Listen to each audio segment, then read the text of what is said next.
Striker Scorpion 82 is now sponsored by Warhammer Combat Cards, a card battle game featuring your favourite Citadel miniatures from the 40k universe. Free to download and play, link is in the video description below or on the channel homepage, and by using the unique link it helps support the channel. Thanks and enjoy the game.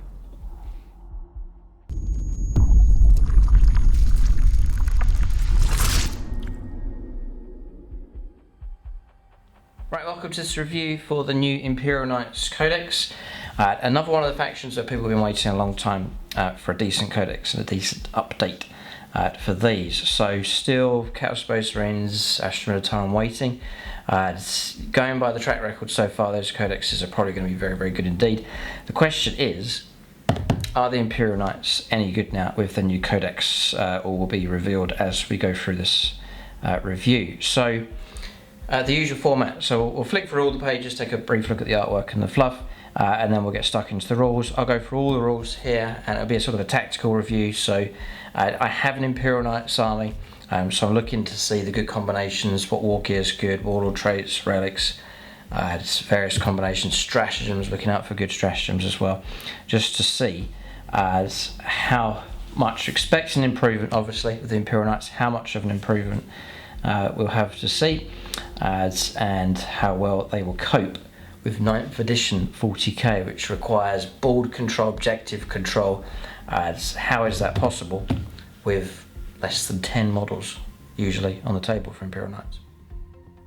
So they're a tricky one. I mean, it's a glorious army to collect. It's something entirely different in style, just the scale of them on the battlefield. Amazing plastic kits from Games Workshop, but how viable the faction is on the tabletop is what we'll be considering here in this video. Before we get stuck in, do check out Goblin Gaming, link for them in the video description below. So to get a hold of this codex, obviously discounted, and then the data cards and the models and so on, other 40k items, Games Workshop stuff as well, and then a variety of gaming systems, paints and accessories, all at a discounted rate. So check them out. If you use the unique link in the video description below, then it does help out the channel in a small way. So here we go. They are impressive. I've had a little bit of a look through this, and there is some pretty good stuff in it, but we'll work through in order. It's a new piece of artwork, I believe.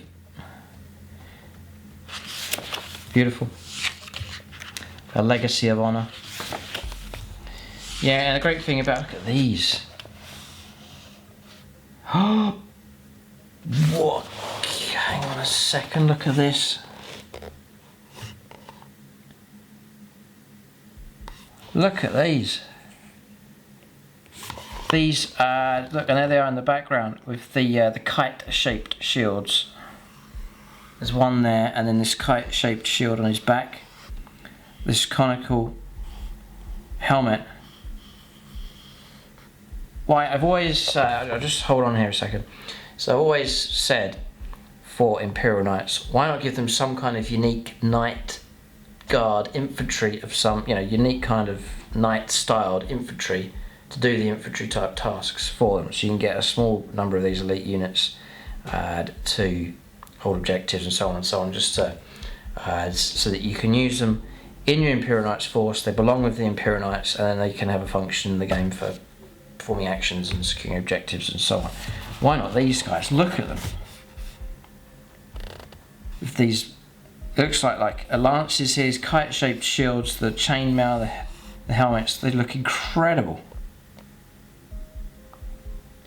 Amazing.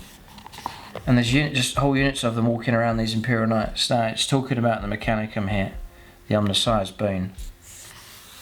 But why not have some kind of units that work very closely alongside Imperial Knights, units that are tasked to protecting, guarding them, and so on. Oh man.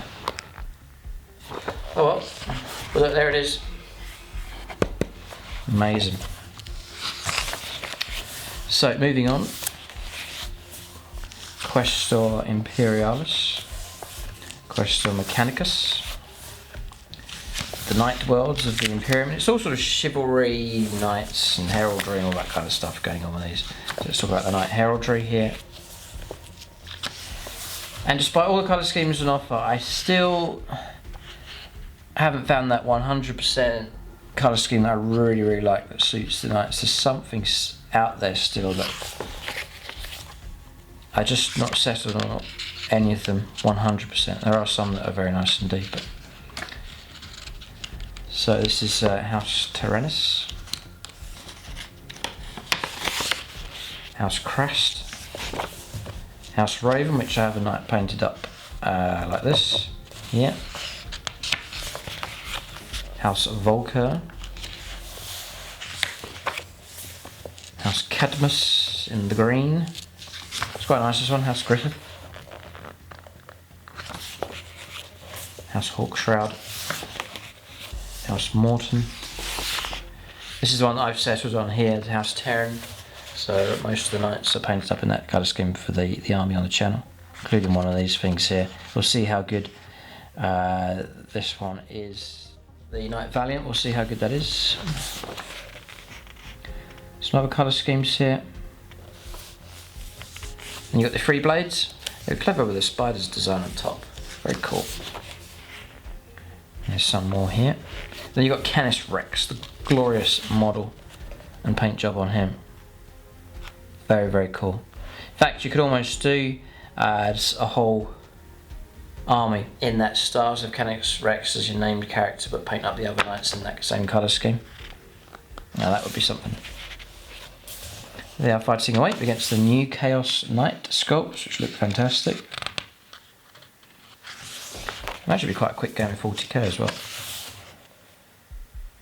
So the Armigers are a fantastic idea, just a smaller scale type units to work alongside the knights. It's good. Plenty of painting reference here for you in the book. It's not the largest of codexes by any means, it's quite a small one, but plenty of reference material here for you. Loads and loads out fighting against the orcs. And now we are on to the rules. Detachment abilities. So, all Imperial Knights attachments. An Imperial Knights attachment is one that only includes models of the Imperial Knights keyword. The Imperial Knights attachments gain the Knight, Lances and Wandering Hero abilities. That's just here. Imperial Knights in Imperial Knights attachments gain the Unyielding Knight, Household Traditions and Questa Allegiance Oath abilities. Armiger class units in Imperial Knights attachments gain the Objective Secured ability. Oh, right, okay, so they've been given it. So they are acting like your troops. Note that Imperial Knights Super Heavy Auxiliary detachments still get these detachment abilities, even though Super Heavy Auxiliary detachments don't normally gain any detachment abilities, right? So overall, is that standard rule just there. So for Knight Lancers then, which is just your rule across all of your models basically. If this detachment is a Super Heavy detachment, or if you are playing Combat Patrol Battle and this detachment is a Super Heavy Auxiliary detachment, select one Armiger class, Questoris class or Dominus class model in this detachment, and the model gains the character keyword, so you do get to make a character and a warlord obviously from that.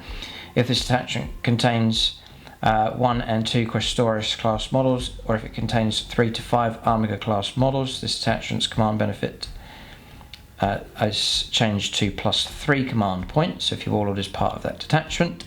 And if this detachment contains 3 or more Questoris class models, or it contains 6 or more Armiger class models and 1 or more Titanic units, this detachment commands benefits is changed to +6 command points if your warlord is part of this detachment. It's just sorting out your organisation and the command points are available.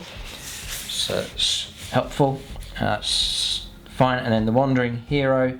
If this detachment is a Super Heavy Auxiliary detachment that contains a Freeblade unit till the end of the battle, that unit gains the Agent of the Imperium keyword. Only one Freeblade unit in your army can have this keyword. And Unyielding Knight. This model counts as 5 models for the purposes of determining the control and objective marker. This model is Titanic, counts as 10 models for the control and objective marker. So that's the way they're overcoming that. It's just the sheer size of this thing makes a difference when determining who is objective secured. So certainly will help for sure. Definitely will help. Still have the idea of, and not loads, just the idea of a couple of units of very specialist Guardian type infantry to work alongside protect the knights, and very sort of chivalry knights in shining armour sort of style with those. Household, so what I mean is it's contained within this book, not that you have to try and bring in detachments somewhere else to get infantry and so on. You've got household traditions. All Imperial Knights units of this ability and all models in them gain a household tradition as long as their datasheet or detachment contains at least 3 models, excluding Freeblades, when you muster your army. And every Imperial Knights unit from your army, excluding Freeblades, is from the same noble household. The household tradition gained depends on which noble household they're from, as shown in the following pages. So example, House Krast unit of a household tradition's ability gains the Cold Fury household tradition. If your noble household does not have an associated household tradition, you must instead select a martial tradition for them, as described on pages 76 to 78. This allows you to customise the rules of your noble household. Right, so it's the same as the other codexes really. If a detachment contains any Freeblades, you must instead select a martial tradition for each of them, as described on page 76 to 79. You're just customising individual models. Each Freeblade must have a unique martial tradition, as you cannot select a martial tradition or martial tradition for a Freeblade if any other models in your army have the same tradition. If your army includes Canis Rex, which I hope to do, then you must select the mythic hero martial tradition for him. Note that Freeblades always receive a martial tradition, regardless of how many models are in the detachment. Freeblades in Crusade and Questa Allegiance Oaths. And Imperial Knights units of this ability, excluding Freeblades, and all models in them gain a Questa Allegiance Oath, as long as every unit in their detachment is the same. Yeah, so basically, for example, we'll say House Terran says here, this is your Allegiance Oath, Vow of Honour. So House Terran models in this detachment gain the Vow of Honour Quest Allegiance Oath. And so that's here, because it's Quest Imperialis. If every model is Quest Imperialis, yeah. So you're picking your knight, say you take a knight Errant, you then pick your household, House Terran, your keyword, your Questa Allegiance then gets filled in with Questa Imperialis, and your noble household gets changed to House Terran. I think that's the way it works. So you therefore basically you've got your AdMech star or your Imperialis star, and these are the benefits built in that you get. So we're onto this is quite key here, because this will go across your force whichever direction you decide to go. I'm leaning towards Imperialis with the armies, the models that I have, although I have got one that's painted up for Mechanicus, House Raven colour scheme. So Sacristan Pledge then for the Questa Mechanicus here. Add 1 to the wounds characteristic of a model with this Questa Allegiance Oath. If it's Titanic, such as a regular, say, Knight Paladin, you get 2 wounds extra. So your Knight Warden will go up to 26 wounds, for example. At the start of each of your command phases, a model with this Questa Allegiance regains a lost wound. So it's sort of a reflection on the Mechanicum here with the ability to repair. So self-repair across the board. All solid enough. Or you've got Questa Imperialis, the Vow of Honour. So +1 to advance and charge rolls made for a model of this Questa Allegiance Oath. So that's okay. And each time an advance roll is made for a model of this Questa Allegiance Oath, you can ignore any roll modifiers to that roll. Okay. And then each time this model makes a piling move or consolidation move, you can move additional inch. Well, I'm going down this direction, but that's better. The Questa Mechanicus is better. Self-repair and extra wounds is excellent. So, then you've got the noble households. So, if your army is battle forged, noble household units, excluding Freeblades and Imperial Knights attachments, gain access to the following noble household rules. I don't really need to go through this, I don't think. You're just going to get access to your Questa Allegiance Oath, which is sort of covered a bit already, your household tradition, and then Warlord trait stratagems and relics. So, for example, we'll hit this one first. House Terran, which is the one I run at the moment. So because of the colour scheme, ideally I like to stick with this, but we'll see how good it is compared to the others. So your Allegiance Oath, which you've seen already, is their Questa Imperialis. The household tradition, unique for these, is Gallant Warriors. Each time an advance roll is made, or a charge roll, roll an additional d6 and discard one of the dice results. So 3d6 choosing the best 2, or for a charge, or 2d6 choosing the best And then remember, on top of that, you're on +1 to advanced rolls. And you're ignoring modifiers for your charge as well. Okay. So, yeah, it's alright. The idea is you're just pushing forwards a bit more efficiently across the table. Glory in Honour is the stratagem.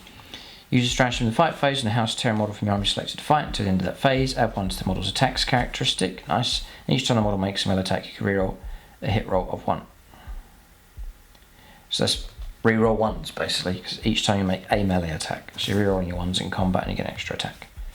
Which, for Imperial Knights, is very, very helpful. So that's fine. Warlord trait, Champion of the Household.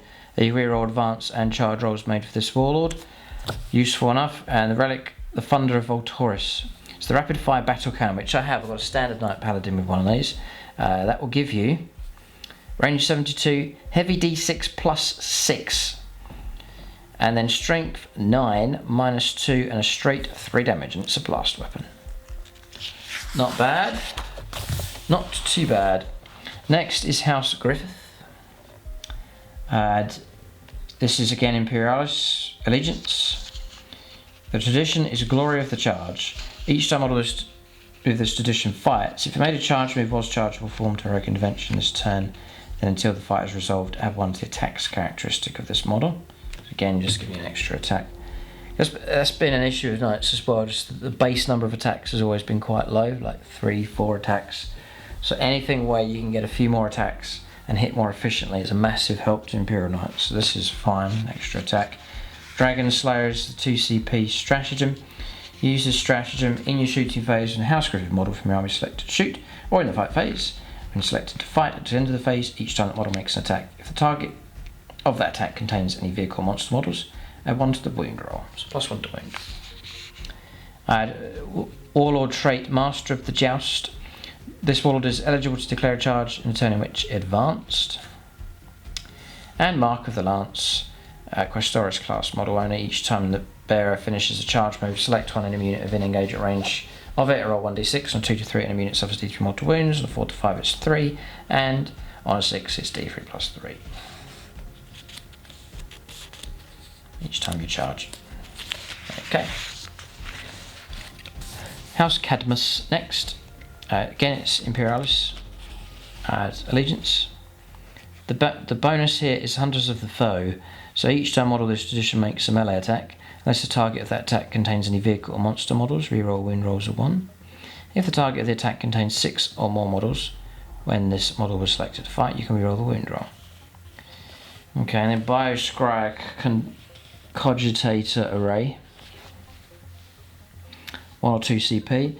Use the strategy at the end of the reinforcement step of your opponent's movement phase. Select one House Cadmus model from your army. It's not within engagement range of any enemy units. This unit can shoot as if it were the shooting phase, but its model is going to target a single eligible enemy unit that is set up as reinforcements this turn is within 12 inches of them for doing so. When doing so, if that model is an Armiger class model, the stratagem costs a CP, otherwise it's 2 CP. So chance to catch units as they arrive, so could help you out for sure. Shoot as if it were the shooting phase, so just fire at normal ballistic skill. Warlord trait is the veteran of Griffith 4.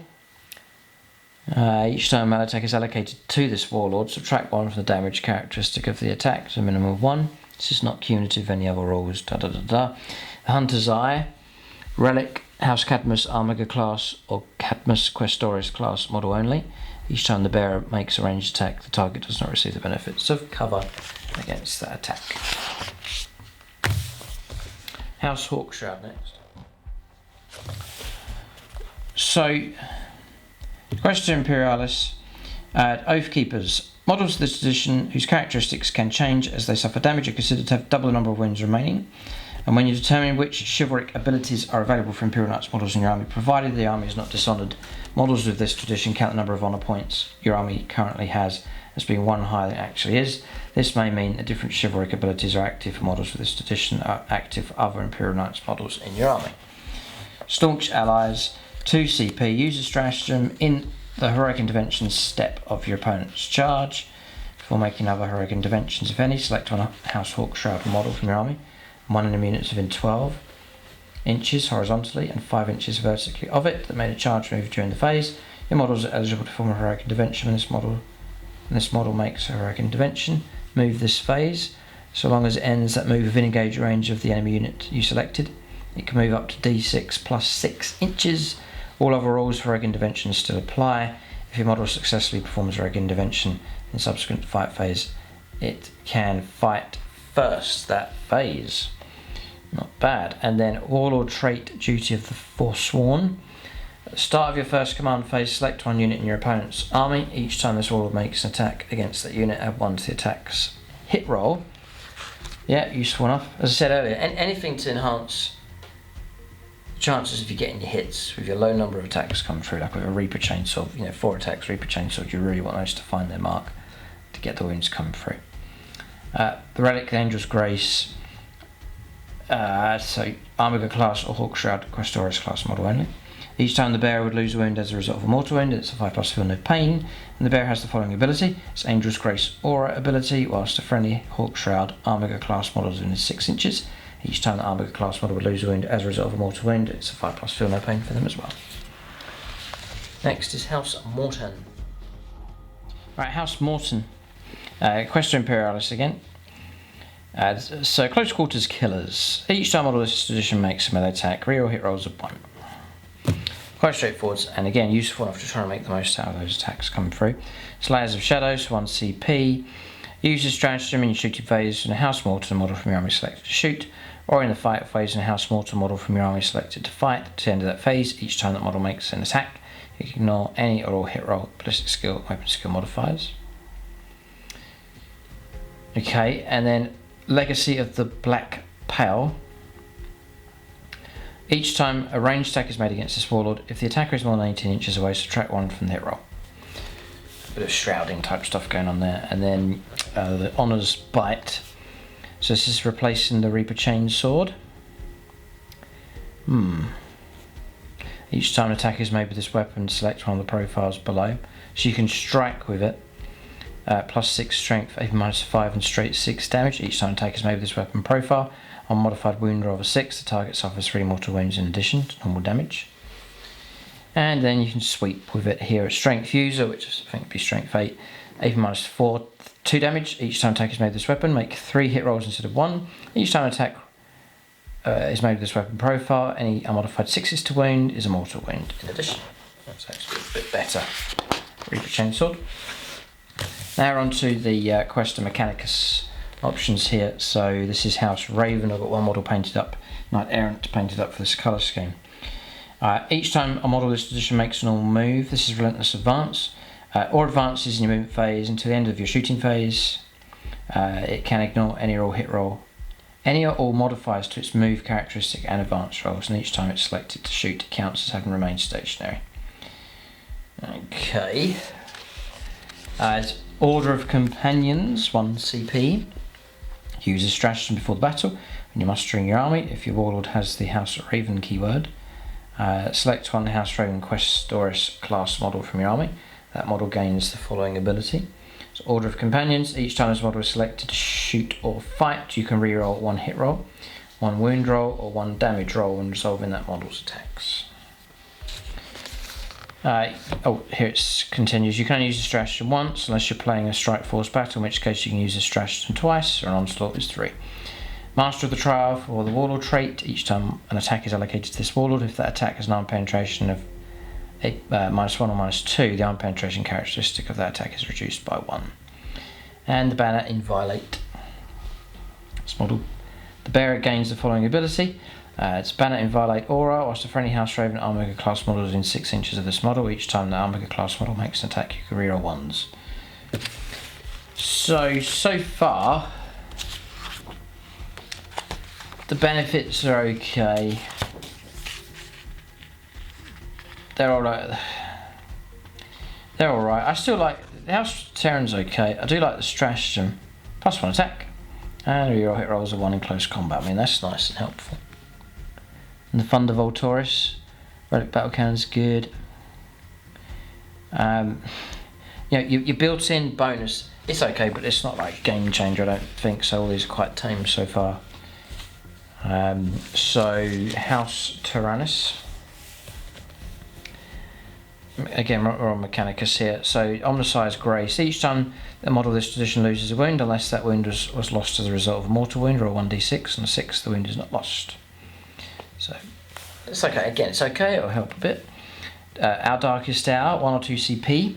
Use a stratagem in any phase, and House Taranis character model from your army is destroyed. So it's going to be like the one model that you select to be that character, but does not explode. Place a marker on the battlefield at the centre of where the model's base was. You choose to roll 1d6 at the end of the phase instead of using any rules other than explodes, which must be rolled for first, that are triggered when the model is destroyed. If you do, on a 4+, set that model back up on the battlefield as close as possible to the marker you placed within 6 inches of that marker, not within cage range of any models, with 3 wounds remaining. If it is not possible to set the model as destroyed, the stratagem can only be used once per battle. If it's Armiger class, it's 1 CP, otherwise it's 2. So it's just to resurrect the model back again, which, yeah, pretty good. Warlord trait is Knight of Mars. Once per battle, after rolling a d6 or a d3 when making an advance roll, hit roll, wound roll, damage roll, charge roll, or saving throw for this Warlord. After any rerolls, if any, have been made, you can change the result of one of those dice to be a 6, or in the case of a d3, a 3. Okay, and then your army is virtuous. While your army is virtuous, this Warlord can use the above rule once per turn instead of once per battle. And the Fury of Mars relic here. Select one melter gun, twin melter gun, thermal spear, or thermal cannon. So I would usually take the thermal cannon. The weapon now has a relic for all rules purposes. Add 1 to the weapon's strength, so that'll be strength 10, I believe. The thermal cannon. Delete that weapon's abilities and add 2 to the damage characteristic. Ha! Alright, okay. Well, that's a bit scary. So we'll have a look. Have a little look here. Yeah, thermal cannon. So you're looking at d6 plus 2 damage, then you become d6 plus 4, or at close range you'll be, in range 15, it will be d6 plus 6 damage each time. That's a 2d3 weapon, 2d3 shot weapon. So that Fury of Mars is actually very cool. Nice. House Krast next. So it's Mechanicus from now on. Cold Fury is the ability.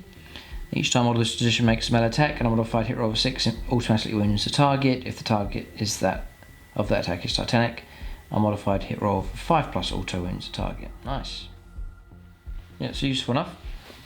Controlled Aggression, 1 CP. Use the stratagem at the start of the fight phase. Select up to 2 House Krast Armiger class models from your army, or House Krast units from your army. At the end of that phase, add 1 to the attacks characteristic of selected models. Each time the selected models make a melee attack, improve the AP by 1. Again, lots of little things giving extra attacks here and there, which is useful enough. Then Warlord trait is First Knight. Improve the weapon skill by 1 to maximum of 2+. That's off to a good start. At the end of each of your command phases, if your army is honoured, you can select one virtuous chivalric ability from your selected oaths. To the end of your next command phase, that virtuous ability is active for this Warlord. This may mean that different chivalric abilities are active for this Warlord than are active for other Imperial Knights models in your army. The Herdsman's Mark relic. Each time an attack is made by the bearer is allocated to a monster or vehicle.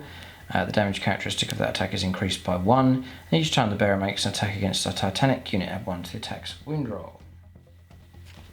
So, I'll say it at this point, it's a strange time to say, I guess, but for what I'm noticing with the codexes, and other people point this out, because this, and I do love the codexes, but because there's so many rules now in these codexes, for example, House Krast, where once previously you would have got a couple of bonuses and that's it.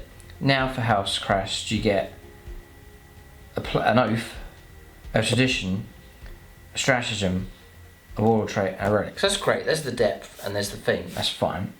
But because there's so many rules across all the codexes, you're just getting a lot of repetition going on. So reroll hit rolls are 1, +1 to the wound roll, -1 to hit at 18 inches, whatever it is, it's just the same sort of repetitive stuff because they're running out of ideas for what kind of rules you could change. So you're just getting a lot of repetition coming through, which is it's just an observation, but it's kind of showing you that there's just so many rules for stuff. So that can come as a shock. You get like, I've called it Codex shock. Your new Codex comes along, you think, oh, there's all these rules to learn, it's crazy, which it is, it's a lot to do, and especially at the moment with one Codex after the next coming out. But the plus side of it, despite the reputation of the rules across the codexes I'm talking about, is that if you can get into your codex, get really stuck into it, start playing some games, then you start to, number one, get used to the rules, and then number two, you've got the depth there to really get some good combinations and some good themes coming out of your codex. And I found that it's taken a bit of time, but with the codexes, play a good few games, settle down, change lists around, play out new models, and then once you get into the flow of the codex, they are brilliant books. They are very, very good indeed. But still, I would just chop down the rules on them. And, you know, things like here, Warlord trait, 1, 2 abilities. A relic, 1, 2 abilities. Why not just have one ability that's quite straightforward and do it that way?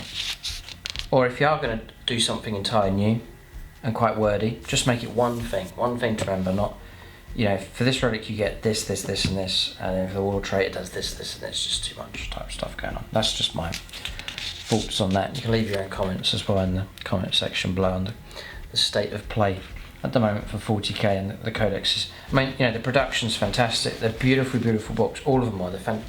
I'm a big, big fan of the books for sure. And I enjoy using, you know, all of them so far. Some more than others. Some I've got stuck into a fair bit more in recent times, like the Orc Codex, for example.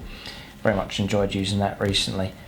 Very much enjoying working on my Thousand Sons at the moment. So, you know, the depth's there for sure, but there is a lot of stuff to learn if you're going to try and use them well and correctly. And yeah, you're not going to enjoy your army if you're forgetting half the rules all the time. I mean, feel sorry for the serious tournament players. They've got to learn all the books and all the abilities so you don't get caught out when you come up against different factions. So there's a lot. That's impossible, surely, but we shall move on to House Vulker here. Nice colour scheme on this one. The red and the white, the grey, the bit of yellow, black, so on. Looking nice. So Quest Mechanicus again, Firestorm protocols. Each time model this tradition makes a ranged attack, if the target of that attack is the closest enemy unit to this model, reroll hit rolls of 1. Saturation Bombardment, 1 or 2 CP. Use a stratagem in your shooting phase and a House Vulker model from your army selected to shoot. At the end of the phase, each time that model makes a ranged attack on unmodified hit roll of a 6, 1 additional hit is scored. If it's armor class, it's 1 CP, otherwise it's 2. Adamantine Knight. Each time attack is made against this Warlord, unmodified wound roll of 1 to 3 always fails, irrespective of the weapon, so that's very, very good. That's a really good one. The Auric Mask. Model only, the bearer has the following ability. While an enemy unit is within 12 inches of the bearer, subtract 1 for the leadership characteristic of models in that unit. While enemy unit is within 6 inches of the bearer, subtract an additional 1 for the leadership characteristic of models in that unit. The total modifier of -2. And each time a combat attrition test is taken for that unit, subtract 1 from the combat attrition test. See what I mean? Just little bits going on, and you've got to remember all that stuff. Yeah. Okay, so noble households.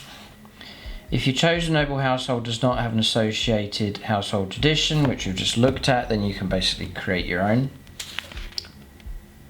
So that's the way it works. In addition, Freeblade units for your army must also have a martial tradition,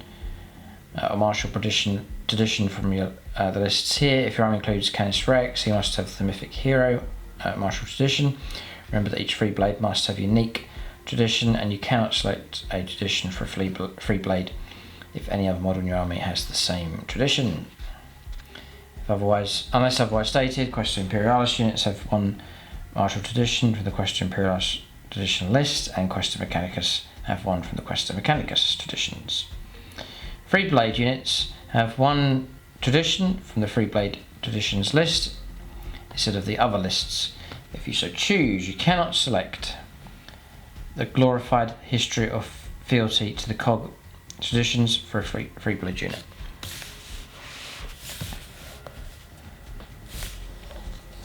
So, right, okay. So if you don't like House Terran's abilities or Hawkshroud or the other ones, whatever they are, then you can just pick one from here. You just pick one. There's 6 of them to choose from. That's for Imperialis. Questa Mechanicus, they have their 6, and the Freeblades have 4 for them. So we'll see what these are. I think I'm stuck on House Terran because of my paint scheme, which I don't mind, but we'll have a look here. I guess with the previous ones, it's not just the ability you're getting, but you're getting access to unique stratagem, relic and warlord traits. There's a big incentive here. But anyway, frontline fighters, each time model of this tradition makes a ranged attack. If the target of that attack is within 18 inches of this model, +1 to strength. Ugh.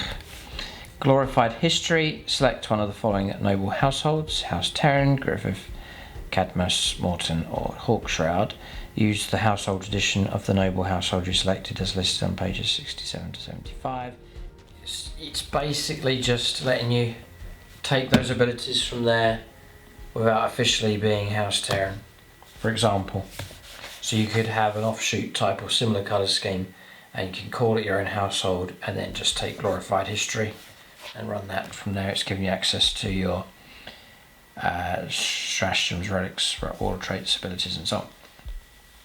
Hunters of Beasts. Each time model this marital tradition makes an attack against a monster or vehicle, add 1 to the attack's hit roll. Each time attack is made by a model with this tradition is allocated to Titanic model, add 1 to the attack's damage characteristic. And if you've sworn to lay low the Tyrant's Oath, one or more models with this tradition destroy a monster or vehicle during a battle round, and at the end of the battle round you gain 2 honor points from that Oath's pledge instead of 1. Noble Combatants. Each time model this tradition fights, if all of its attacks target one enemy unit and none of those attacks are you made using the sweep or strike profiles of a melee weapon, after resolving all of those attacks it can make a number of additional attacks against that enemy unit equal to the number of attacks that did not reach the inflict damage step of the attack sequence during the fight. These additional attacks cannot be made using the sweep or smash profiles of a melee weapon. Paragons of Honour. If every unit from your army has the Imperial Knight's keyword, excluding units of agents of the Imperial unaligned, then after you've sworn 2 oaths for your army, you must, if any models in your army have this martial tradition, swear 1 additional oath. This oath applies to all models in your army with this tradition, i.e. that oath's pledge, troth and chivalric abilities only apply to models in your army that have this tradition. Strike and Shield. Each time a melee attack is made against a model of this tradition, a modified 1 to 3 always fails, irrespective of any abilities, and each time a melee attack with an armor penetration characteristic of 1, it's counted as 0 instead. Okay, and then for Questa Imperialis, or Questa Mechanicus, you got Blessed Arms. Add 6 inches to the range characteristic of ranged weapons. It's nice and straightforward.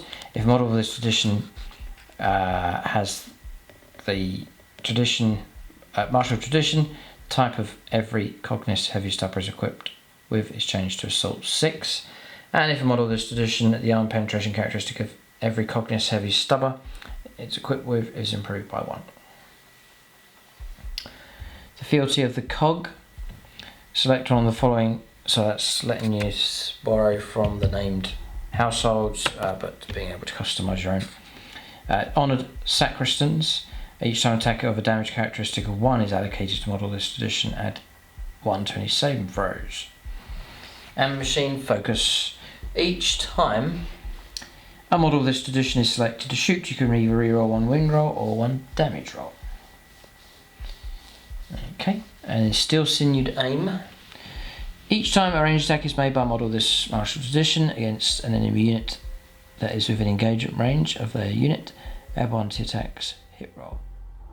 Alright, next is Unremitting here. So There's not too much significance to these really, but each time model this martial tradition is selected to shoot, for the purpose of determining how many attacks are made by weapons with its blast ability, double the number of models in the target unit.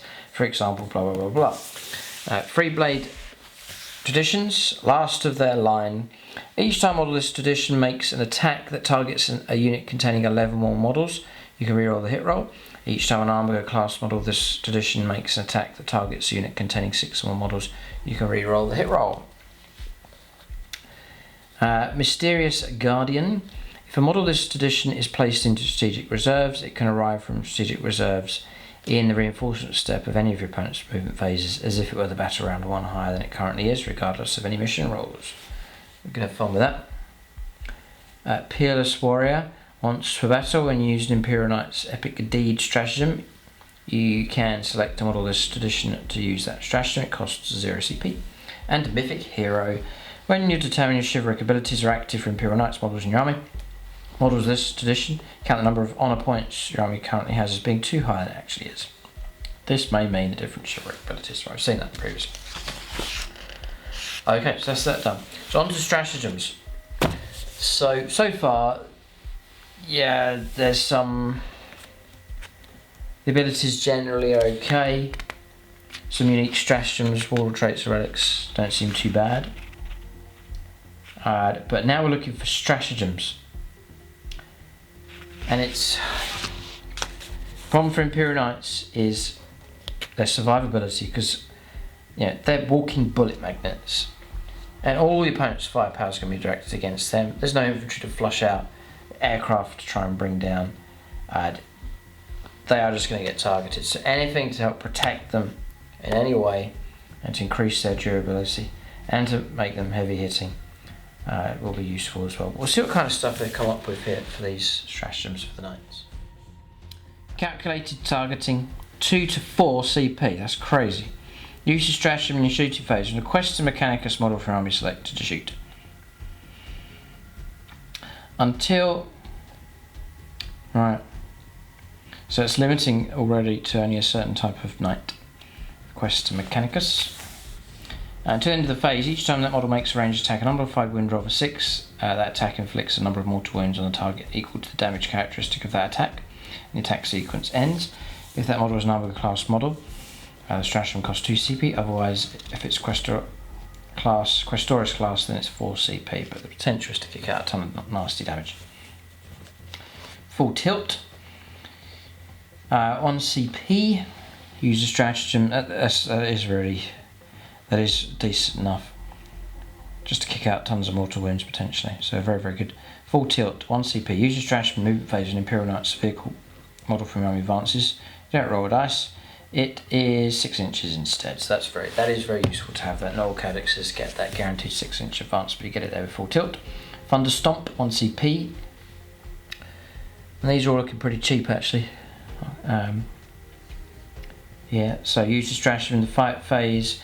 An Imperial Knight's Titanic model from army selected to fight until the end of that phase. Each time that model makes a melee attack with its Titanic feat, subtract 1 from the attack's hit roll. If the attack successfully hits the target, unless the target of that attack is a vehicle, monster or character unit, the target suffers 2 mortal wounds and the attack sequence ends. Next is Impetuous Glory. 1 CP. Use this stratagem when an Armiger class model from your army is selected to fight in the fight phase. At the end of that phase, each time that model makes a melee attack on a non-modified hit roll of 6, 1 additional hit is scored. So 6 is to pop extra attacks. No, you don't get many attacks anyway, so... But it could help you out. Line Breaker, 1 CP. Use a stratagem in your fight phase and request an Imperialist model from your army makes a consolidation move until the end of that phase. When making that consolidation move, that model can move up to 6 inches instead of up to 3. This is cumulative with the Vow of Honor, Questor and Allegiance Oath, meaning that this model will move up to 7 inches when it consolidates this phase. And you can move in any direction provided it ends that consolidation move either within engagement range of a new model or it ends that move at least 3 inches closer to your opponent's battlefield edge. Martial Prowess for 1 or 2 CP. Use a stratagem in the fight phase. An Imperial Knight's vehicle from your army is selected as the target of an attack. At the end of the phase, each time an attack is allocated to that model, add 1 to the armor saving throw taken against that attack, and if that model is an armor class model, Armiger class model, this stratagem costs 1 CP, otherwise it's 2. Right, next is Panic. As I say, Panic attacks. Pack Tactics, 1 CP. Use this stratagem at the start of the fight phase. Select one enemy units of an engager range of 2 or more Armiger class models from your army. Until the end of the phase, add 1 to the attacks characteristic of Armiger class models from your army.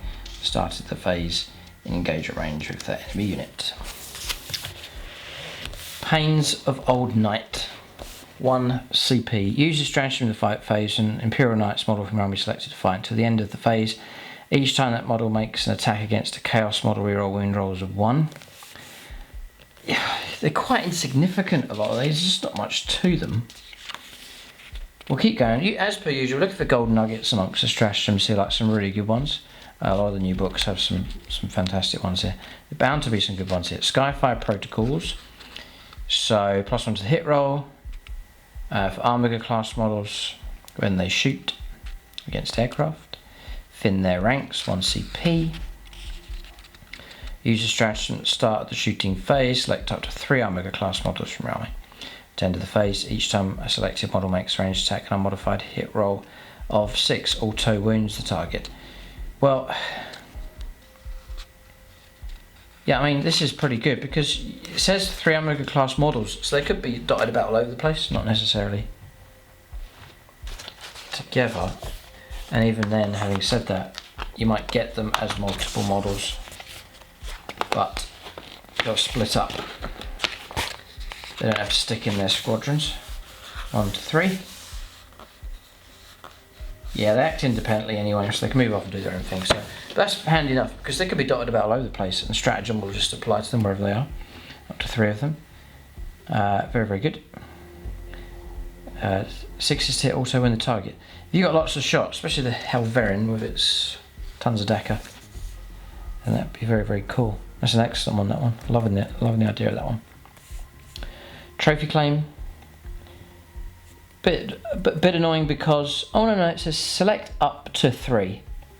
So if you find yourself with just 2, you can still use the stratagem, just capped at 3. Trophy claim.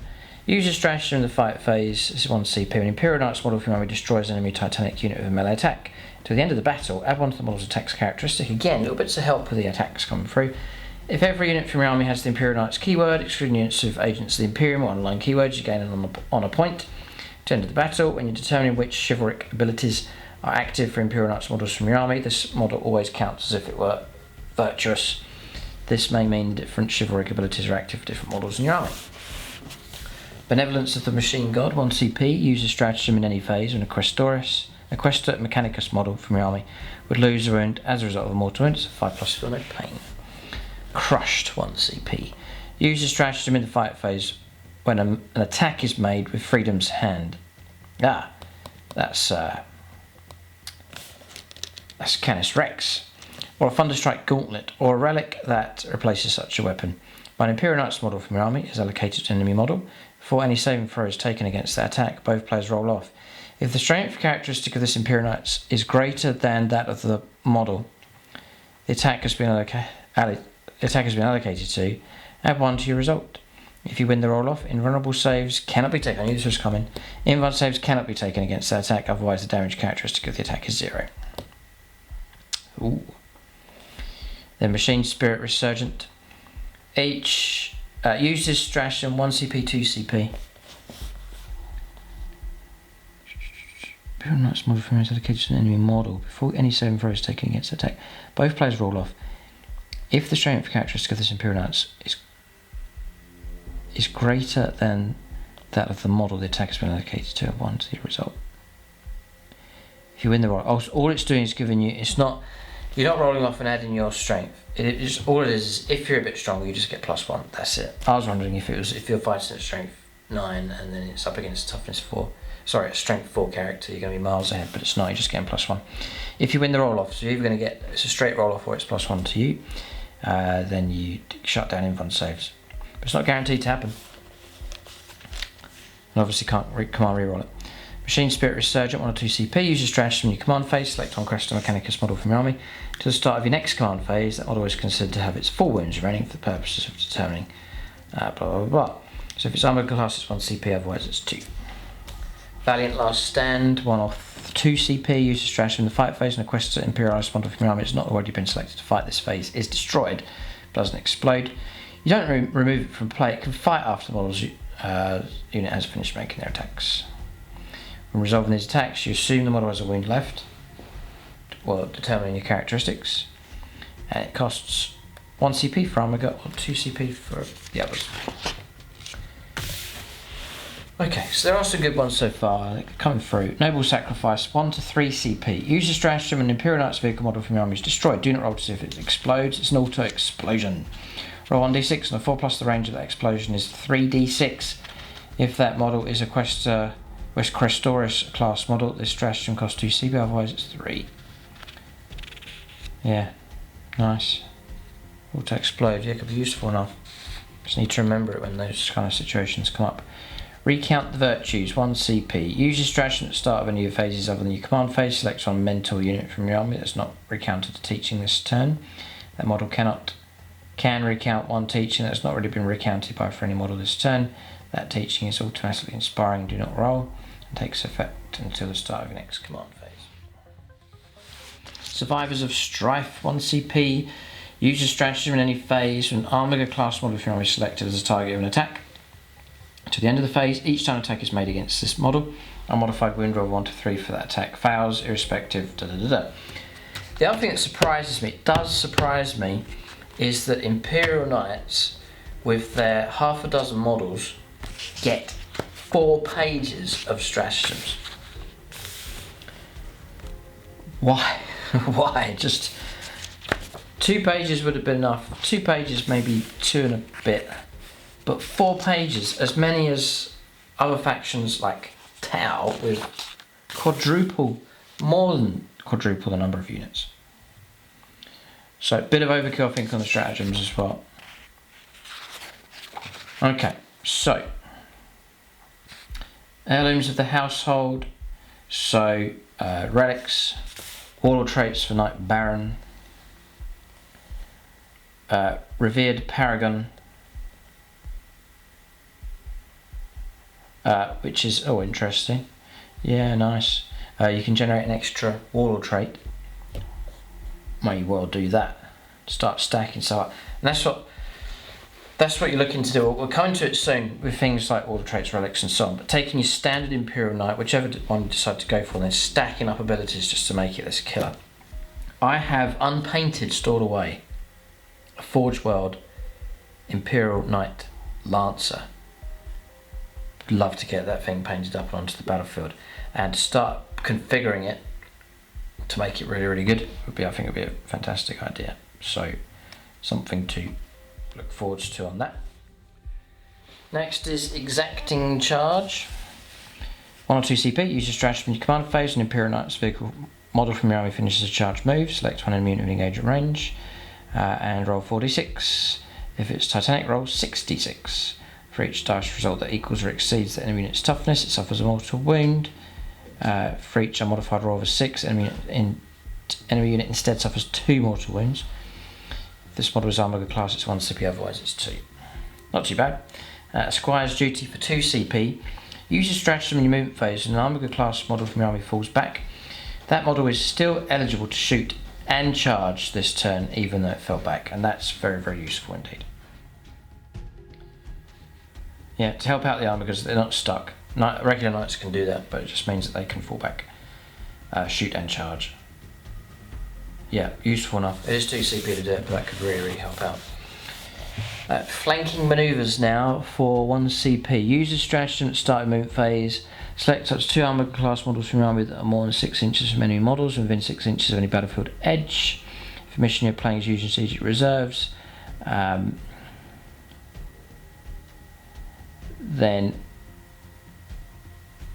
on the battlefield, you just place it into reserves. You just take them off the flank and you can put them on again on the next turn or another turn after that. Cool.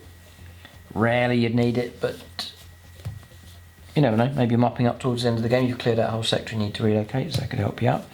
Storm Striders, 1 CP. Use the strategy movement phase when you select a Quest or Imperialis Titanic model from your army to make a normal move or advance. After this model has moved, select one enemy unit it moved across, excluding aircraft. Roll 1d6, add 1 to the result if the unit contains between 6 to 10 models. Add 2 to the result if the enemy unit contains 11 or more models. On a 3 to 6, the enemy unit suffers d3 mortal wounds. On 7 plus, it's d6 mortal wounds. Not bad, yeah. If you've got this, it's 1 CP, so it's cheap enough. Defiant Fury, 2 CP. Use this stratagem in any phase. An Imperial Knight's noble household character model from your army is destroyed by an enemy unit. Select one friendly noble household Armiger class model from your army. At the end of the phase, the Armiger class model can shoot as if it were a shooting phase, but can only target that enemy unit. And only if they're eligible. Until the end of the battle, each time Armiger class model makes an attack that targets that enemy unit, you can reroll the hit roll. So it's just avenging the death of its larger cousin. Point Blank Barrage, 1 CP. Use this stratagem in your shooting phase. An Imperial Knight's model from your army is selected to shoot. Until the end of the phase, that model can make attacks with blast weapons against units within engagement range. Cool, that is useful. Very, very useful. Each time this model makes an attack with a blast weapon against a unit within engagement range of it on a modified hit roll of 1, this model suffers 1 mortal wound after all of its attacks have been resolved. Okay, yeah, because of the range of it. Fair enough. Chain Sweep. I've heard of this term before, but it means for 1 CP, use your stratagem in the fight phase. An Imperial Knight's model from your army that is equipped with a Reaper Chainsword or Chain Cleaver or Relic that replaces such a weapon is selected to fight. At the end of that phase, each time that model makes an attack, you can never reroll that attack's hit roll. But if that attack is made using the sweep profile of a Reaper Chainsword or Reaper Chain Cleaver or Relic that replaces such a weapon, make an additional hit roll. Rotate Iron Shields. Okay, here we go. So 1 or 2 CP, use your stratagem in your opponent's shooting phase. An Imperial Knight's vehicle model from your army is selected as the target of a ranged attack. Then you're given a 4+ invulnerable save against ranged attacks. That costs you 1 CP for Armiger, just 2 CP for other units. Okay. Iron Aegis, 2 CP, use a stratagem in your opponent's command phase. Select one Dominus class model from your army. To the end of the turn, that model has the following ability. It's an aura ability while a friendly household Armiger class model is within 6 inches. The Armiger class model has a 4+ invulnerable save against ranged weapons. Nice. Very, very helpful indeed. And Hurled Wreckage. This must be for, surely, a Thunderstrike Gauntlet or Freedom's Hand. I thought it would have been for the Harpoon. So 1 CP, use your stratagem at the end of the fight phase. Select an Imperial Knight's model from your army equipped with Freedom's Hand as Canis Rex or a Thunderstrike Gauntlet or Relic that replaces such a weapon. If a vehicle or monster model was destroyed within engagement range of this model, Imperial Knight's model during that phase, you can now select one enemy unit within 9 inches and visible to that Imperial Knight's model. This is not within engagement range of enemy units. Roll 1d6, subtracting 1 from the result. If it's a character with wounds characteristic of 9 or less, on 3 to 5 it's d3 mortal wounds, on a 6 it's 3 mortal wounds. Oh, is that it? It could have been a bit more scary than that, throwing a whole wreckage across the board. But no. But no, there's some ones in there that's certainly going to help. There's plenty of them here for the knights. So now you get Exalted Court. When you muster your army, with the exception of Freeblades, you can upgrade any Questoris class character or Dominus class character. So it does need to be characters though. You can't just be any models. To be a member of the Exalted Court, note that the Knight Lancer's detachment ability can grant Imperial Knights models the character keyword, as can the Knight Baron's stratagem on page 82. Yeah, just gives you some more details. This is the points cost or the power level. So they're mostly power level 2, apart from Herald and Master of Vox, they're power level +1. And the points, High Monarch is 45 points. Master of Justice is 30, Monarch's Sword, or Monarch's Ward, sorry, is 35, Herald is 20, Gatekeeper is 35, Princeps is 35, Master Tactician is 30, Master of Law is 35, Master of Vox is 20, and Forge Master is 30 points. So usually these are overcosted for what you get, but that could be different here. We'll see if they're worth the points. So Master of Justice, a Questor Imperialis character only. When you select, and this will cost you 30 points. When you select this upgrade, select one Questor Imperialis tradition. No model in your army has. You cannot select Glorified History. This model gains that tradition in addition to any others it has. It's an extra tradition. Noble Exemplar ability once per battle.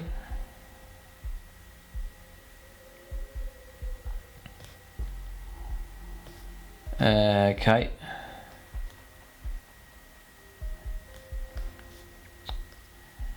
I don't understand what. So, when you select this upgrade, select one Questor Imperialis tradition that no model in your army has. You cannot select Glorified History. This model gains that tradition in addition to any others. That's fine. But then it says Noble Exemplar ability once per battle when you use. Alright, so just some extras here. So when you use an Imperial Knight strategic deploy stratagem, if the model you selected to use that strategic deploy is under the effects of this model's bondsman ability, it costs you 0 CP. And Crusade duty, if the model has the Crusade is in your Crusade force, at the end of the battle, if you won, roll 1d6 and a 4+, you gain 1 additional requisition point. The High Monarch, Questor Imperialis, if this model is included in your army, it must be your Warlord. If more than one model in your army has the rule to this effect, then one of those models must be your army's Warlord. Each time your army gains an honor point, roll 1d6 and a 5+, you gain an additional honor point. The Noble Exemplar ability, each time this model uses its bondsman ability, it also applies to every friendly noble household Armiger class model within 6 inches. And the other one's a Crusade duty, just there. That's 45 points for that one. Monarch's Ward, Questor Imperialis. So this will cost you 35 points. Whilst another friendly noble household character is within 3 inches of this unit, enemy models cannot target that character model with ranged attacks unless it is the closest eligible target. So right, you can use one knight to shield the next. Pretty cool. And the Noble Exemplar ability of an Armiger class model is under the effects of this model's bondsman ability at the start of the fight phase. If the Armiger class model is within engagement range of enemy units, it can fight first that phase. Next is the Gatekeeper, 35 points. As Questor Imperialis here, whilst this model is wholly within your deployment zone, each time an attack is made against this weapon, 1 to 3 always fails, irrespective of any abilities. Cool. And the Noble Exemplar, whilst Armiger class model under the effects of this bondsman ability, while the Armiger class model is in range of objective marker, add 1 to the model's toughness characteristic. Random sort of stuff going on here. Herald next. I like the shielding idea of Monarch's Sword. So 35. Gatekeeper is 35. Herald is just 20 for this one. Questor Imperialis, each time a noble household model uses a bondsman ability within 9 inches of this herald, you can select one noble household Armiger class model within 9 inches of the herald for that bondsman ability to apply to. The Noble Exemplar ability of an Armiger class model is under the effects of the model's bondsman ability. That Armiger class has a 4+ invulnerable save. Princeps is 35 points. Just see, I'm just pointing out, you see how wordy it all is. There's so much bullet point, like this one here. Master of Law, 5 bullet points. 5 bullet points here. There's always little bits. Usually, because they're... Yeah, well they're okay. I guess, yeah, the depth is there. You're probably going to pick one and pay the points and then just get your abilities from there. So there's lots and lots to choose from, but it leads to good diversity, I guess, is the upside. So Princeps, if this model is included in your army, it must be your Warlord. If more than one enemy model in your army is rules to this effect, then one of those models must be your army's Warlord. Each time an army would lose an honor point, roll 1d6 and 5+ the points not lost. And Noble Exemplar, once per command phase, when this model uses its bondsman ability, it can select a noble household Questoris class model, excluding itself, for that ability to apply to instead of an Armiger class model. Forge Master, is 30 points. Whilst this model is wholly within your deployment zone, each time a wound is allocated to it, reduce the damage characteristic by 1 to minimum 1. It's not cumulative of any other effects, and noble exemplar ability on Armiger class model is under the effects of this model's bondsman ability each time the Armiger class model makes attack against a unit that is within your deployment zone. Add 1 to attacks hit roll and add 1 to the wound roll. Pretty good. Master Tactician, 30 points for this one. Questor Mechanicus character model. When you select this upgrade, select one Questor Mechanicus tradition that no model in your army has. You cannot select fealty to the cog. This model gains that tradition in addition to any others that it has. And mobile exemplar ability is once per battle when you use an Imperial Knight's battle tactic stratagem. If the model you selected has the battle tactic stratagem is under the effects of a bondsman ability, then it costs you 0 CP. Master of Law, 35. Questor Mechanicus. If this model is a Knight Preceptor, in your command phase you can recount one additional teaching it knows that has not already been recounted by a friendly model that turn. If this model is not Knight Preceptor, it gains the mentor keyword and it knows one teaching from the knightly teachings. And in your command phase, if this model is on the battlefield, you can count one teaching it knows that has not already been recounted by a friendly model this turn. Roll 1d6 on a 3+. The recounted teaching is inspiring and takes effect until the start of the next command phase. And then you also get exemplar ability here. Each time this model uses its bondsman ability in a model that is already under the effects of a bondsman ability, the new ability applies to it in addition to the existing one instead of replacing it. I rest my case. This is too much stuff going on it. Oh boy. Okay, one more to go. Master of Box. 20 points for this one. Questor Mechanicus. See, I'm itching to get stuck into the stats, so I said I'd go through these just to get them done. People will reference this stuff, and you sort of trying to pick out ones that will fit with the theme you're trying to go for as you build your list. So I understand that people want to see the rules and stuff. Master of Vox. Whilst this model is on the battlefield, each time you spend a command point to use a stratagem, you can roll 1d6. On a 5+, the command point's refunded. Nice. The Noble Exemplar ability. Each time this model uses its bondsman ability, you can select one noble household Armiger class model on the battlefield for that ability. That's it. So then you've got Freeblades. So I thought about skipping this, but it's not. It's just 2 pages because it ends here, and then we're on to Relics. And the Relics going to be interesting because you're taking your standard knight and you're going to try and make it better by adding relics, traits, and so on to it. Basically, for Freeblades, then it's like a standalone knight. It does the same thing. You've got some unique stratagems for it here, some unique warlord traits and relics as well. So basically, this is you're creating a whole army of Freeblades called a Freeblade Lance. This is the idea of it here. And if you do that, then it unlocks some extra benefits for doing that. So the restriction is that all units in the army must be Freeblades. The benefits is that all units in your army gain the Freeblade Lance keyword. You have access to Freeblade Lance Warlord trait, relics and stratagems. As they gain Indomitable Heroes tradition, see below. In addition to any others that they have. Note this is an exception to the rule that says that every tradition a Freeblade model has must be unique. Freeblade Lance character models in your army gain the Legendary Knight ability. So, Indomitable Heroes then. At the start of your command phases, at each of your command phases, model this tradition regains a lost wound. Nice. Each time an advance or charge roll is made for model this tradition, you can ignore modifiers. Legendary Knight, a Freeblade Lance character will be upgraded to have one of the Exalted Court upgrades, even though they are a Freeblade. That's what we just looked at, I believe. Yep, across there, so they can take them. So just giving you access to stuff, yeah. So you're not trying to cut down some of the penalisation that can happen if you go for lots of Freeblade bundles. So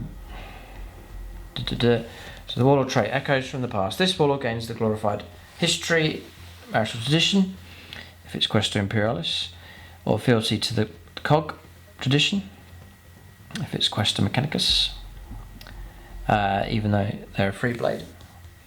This warlord will only gain the tradition of the selected house, however it will not gain access to the selected noble relic. I'm just talking about other restrictions. Unique relic here, if your army is led by Freeblade Warlord, you can muster your army, give the heirloom relic to a Freeblade Lance character. So it says Freeblade Lance. The model with a Reaper Chainsword only. Bringer of Justice replaces that, so you'll get strike ability at +8 strength, AP -4 and straight 6 damage, or sweep ability with +2 strength, AP -3 and 2 damage. And it's 3 hit rolls instead of 1 if you go for the sweep ability. Then on to unique stratagems. Brothers and sisters in burden 1 CP, use the stratagem in the command phase. If your army is dishonoured, select one Freeblade Lance character model from your army until the start of your next command phase. That model has the following ability: Brothers and Sisters in Burden Aura, whilst a friendly Freeblade Lance model is within 12 inches of the character, the honoured chivalric ability for your selected oaths are still active for the Warlord. This may mean that different abilities are active, and so on and so on. Strength from Exile 1 CP, use the stratagem in your shooting phase with a Freeblade Lance model from your army selected to shoot, or in the fight phase with a Freeblade Lance model from your army selected to fight. At the end of that phase, while the model is more than 12 inches away from any friendly models, each time it makes an attack, reroll hit rolls of 1 and wound rolls of 1 as well. Which is fine. 1 CP to get reroll 1s to hit and wound is fantastic. Then Deeds of Legend 1 CP, use your stratagem in any phase and a Freeblade Lance model from your army destroys an enemy vehicle, monster or character unit, select one chivalric ability. To the end of the battle, this model has that chivalric ability and is active for that model regardless of your army's current level of honour. If you selected the actual legacy ability, you can reroll rolls made for this model. You can only use the stratagem once. And in Favoured Knight 2 CP, use the stratagem before the battle you muster in your army, select one Freeblade Lance character model, excluding named characters from your army that has one heirloom relic. The model can have a second relic. Nice. So, talking of relics, we'll have a look here at these. So, relics, and this is a great way of taking standard knight and then stacking up and making them better. So, first one, Sanctuary. Questor class or Armiger class models only. The bearer has a 4+ invulnerable save against melee attacks, so fine, excellent. The Ravager, so this is the upgraded Reaper Chain Sword. So you're getting, each time an attack is made with this weapon, select one of the profiles below. Unmodified hit rolls of 6, one additional hit is scored. So 6 is popping extra hits, all that helps, just the low number of attacks that you get. You're on +7 strength. AP -4 and a straight 6 damage, and then sweep is +1 strength, so it's like strength 9. It's AP -3 and 2 damage, and each time an attack is made with this weapon, roll 3 hits instead of 1 with the sweep attack. So a bit better, and 6 is popping extra hits, is great. Helm of the Nameless Warrior is next. Questor Imperialis, Questor class, or Questor Imperialis or Armiger class model only. Each time the bearer makes a melee attack, unmodified wound roll of 6. That attack inflicts a number of mortal wounds equal to the damage characteristic of the attack. And that sequence ends. That is fantastic. So, you know, if you're running a Reaper Chainsword, for example, with 6 damage, it's going to be 6 mortal wounds. So that's another really good one. So I like it. These are tasty here. We're starting to get into some good stuff. The Helm Dominatus. Questoris class model with a bondsman ability only. At the end of each of your command phases, you can select an Armiger class model that is being affected by the bearer's bondsman ability. While the bearer is on the battlefield, that ability will affect the Armiger class model until the end of the battle, instead of until the start of the next command phase. It's like a permanent blessing, or until the Armiger class model is affected by another bondsman ability, whichever happens first. Endless Fury is the replacement for the Avenger Gatling Cannon. So it's the replacement. I just want to refresh. Well, we haven't even looked at it yet, so we'll just look at the Avenger Gatling Cannon. So your standard is range 36, heavy 12, strength 6, -2, 2 damage. This one will give you D6 plus 12 shots at the same range, just an extra D6 shots basically. Strength 6, -3, compared to -2 and 2 damage. So that's very good. Great. The Bastard's Helm.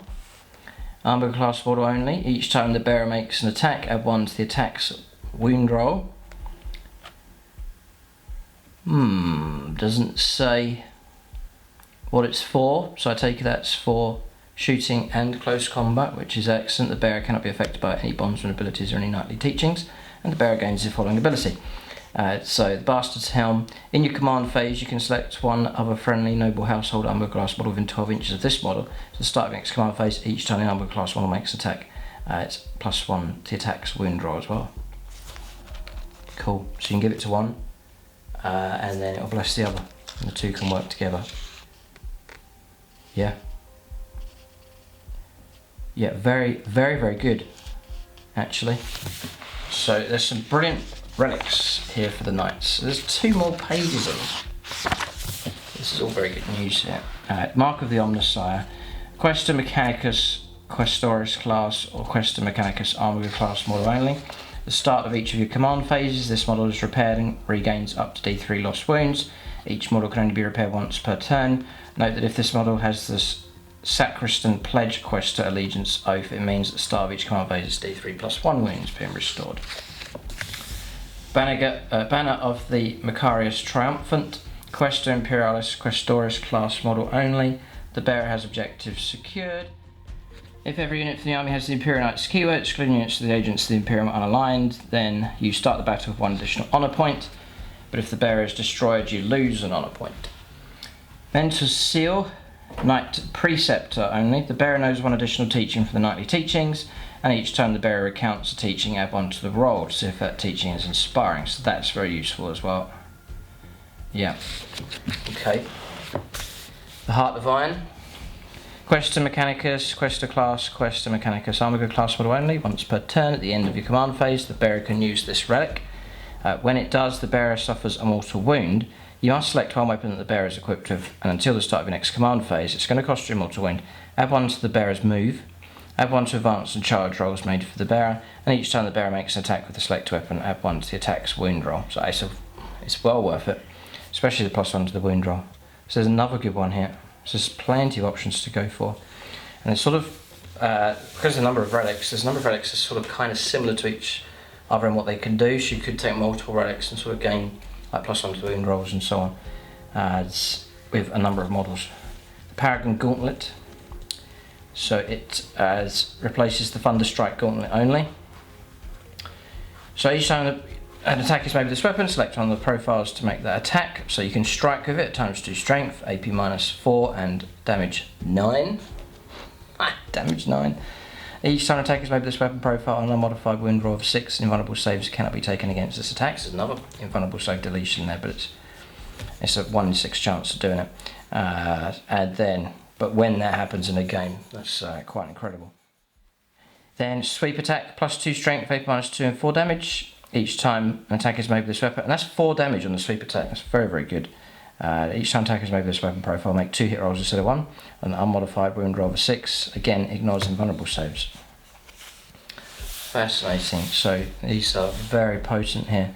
The Traitor's Pyre. I used this previously. It's like the Knight Valiant model only. Replaces the Conflagration Cannon. You'll get range 18, heavy 3d6, strength 8, -2, 2 damage. Each time attack is made with this weapon, that attack auto hits the target, and that a modified wound roll of 6 invuln saves cannot be taken against the attacks. Again, don't know what's going on here with Imperial Knights, but there's multiple opportunities to strip invulnerable saves away. But I guess Knights are up there as, you know, they're a level above the standard units in 40k, so if there's any codex where they're meant to have a bit more punch with their weaponry, it would be the Imperial Knights, but I'm sure Imperial Knight players would be happy at the potential of these. Call's Wrath, Questa Mechanicus Knight Castellan model only. It replaces the Plasma Decimator. It will get you range 48, heavy 2d6, strength 8, -4, 3 damage, and it's blast. I don't know what the improvement is for that. Might just be a bit of extra AP -3. Or just have a little look just so you can compare the two together. So the Plasma Decimator. So hit rolls of 1 is mortal wounds on the bearer. What? Oh, it's 2, right. So every time, if you roll an unmodified hit roll of 1, it is 2 mortal wounds after shooting with that weapon. It comes through heavy d6, strength 9, -4, 3 damage on supercharge.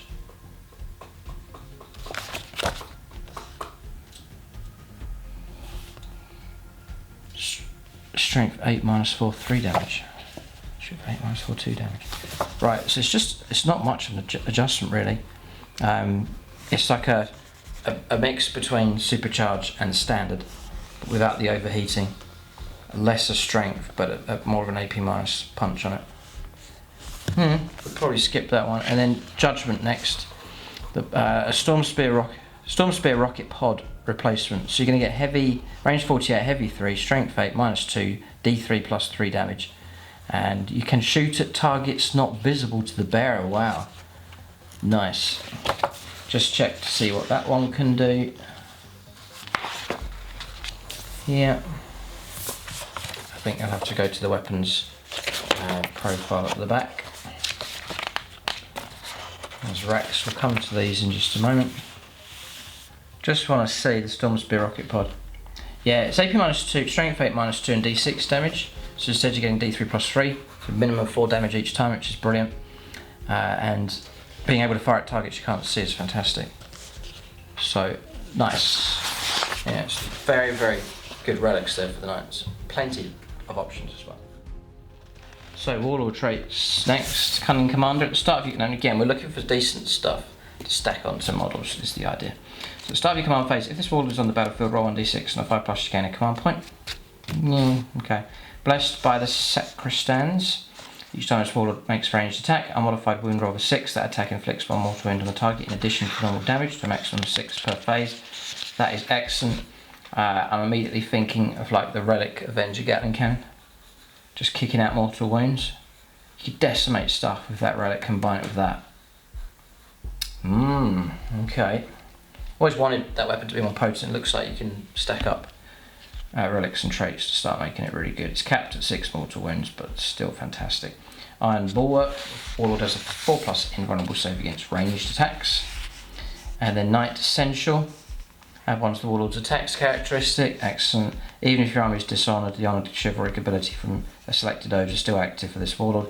This may mean that different chivalric abilities are active for this Warlord than are active for other Imperial Knights models in or from your army. Landstrider. It's +2 move. Each time an advance roll is made for this Warlord, treat a dice roll 1 to 2 as 3 instead. Each time a charge roll is made for this Warlord, treat each dice roll of 1 to 2 as a 3 instead. So nice reliable movement with that, which will be useful enough. And then Revered Knight. At the start of the fight phase, if this Warlord is within engagement range of any enemy units, it can fight first that phase. And then if every unit from your army has the Imperial Knight's keyword, the agents of the Imperial align keywords, and this Warlord is part of your army, then you start the battle with 1 additional honour point. But if this Warlord is destroyed, you lose an honour point. Okay, so Warlord traits, not too bad. Some of them as carrying over from, to a degree, carrying over from the previous book. Quite straightforward. If Canis Rex gains a Warlord trait, it must be Revered Knight. So next up is Knightly Teachings. Before the battle, generate the teachings for mentor models from your army that know teachings from the Knightly Teachings used in the table below. You can either roll 1d6 to generate one randomly, or you can select the teaching that it knows. When a mentor model from your army recounts a teaching, replace all instances of the keyword on that teaching, if any, with the name of the noble household that your mentor is drawn from. If your model is a Freeblade, then it's instead replaced with Freeblade, unless the Freeblade is Canis Rex, in which case that is instead replaced with Imperial Knights. So, for example,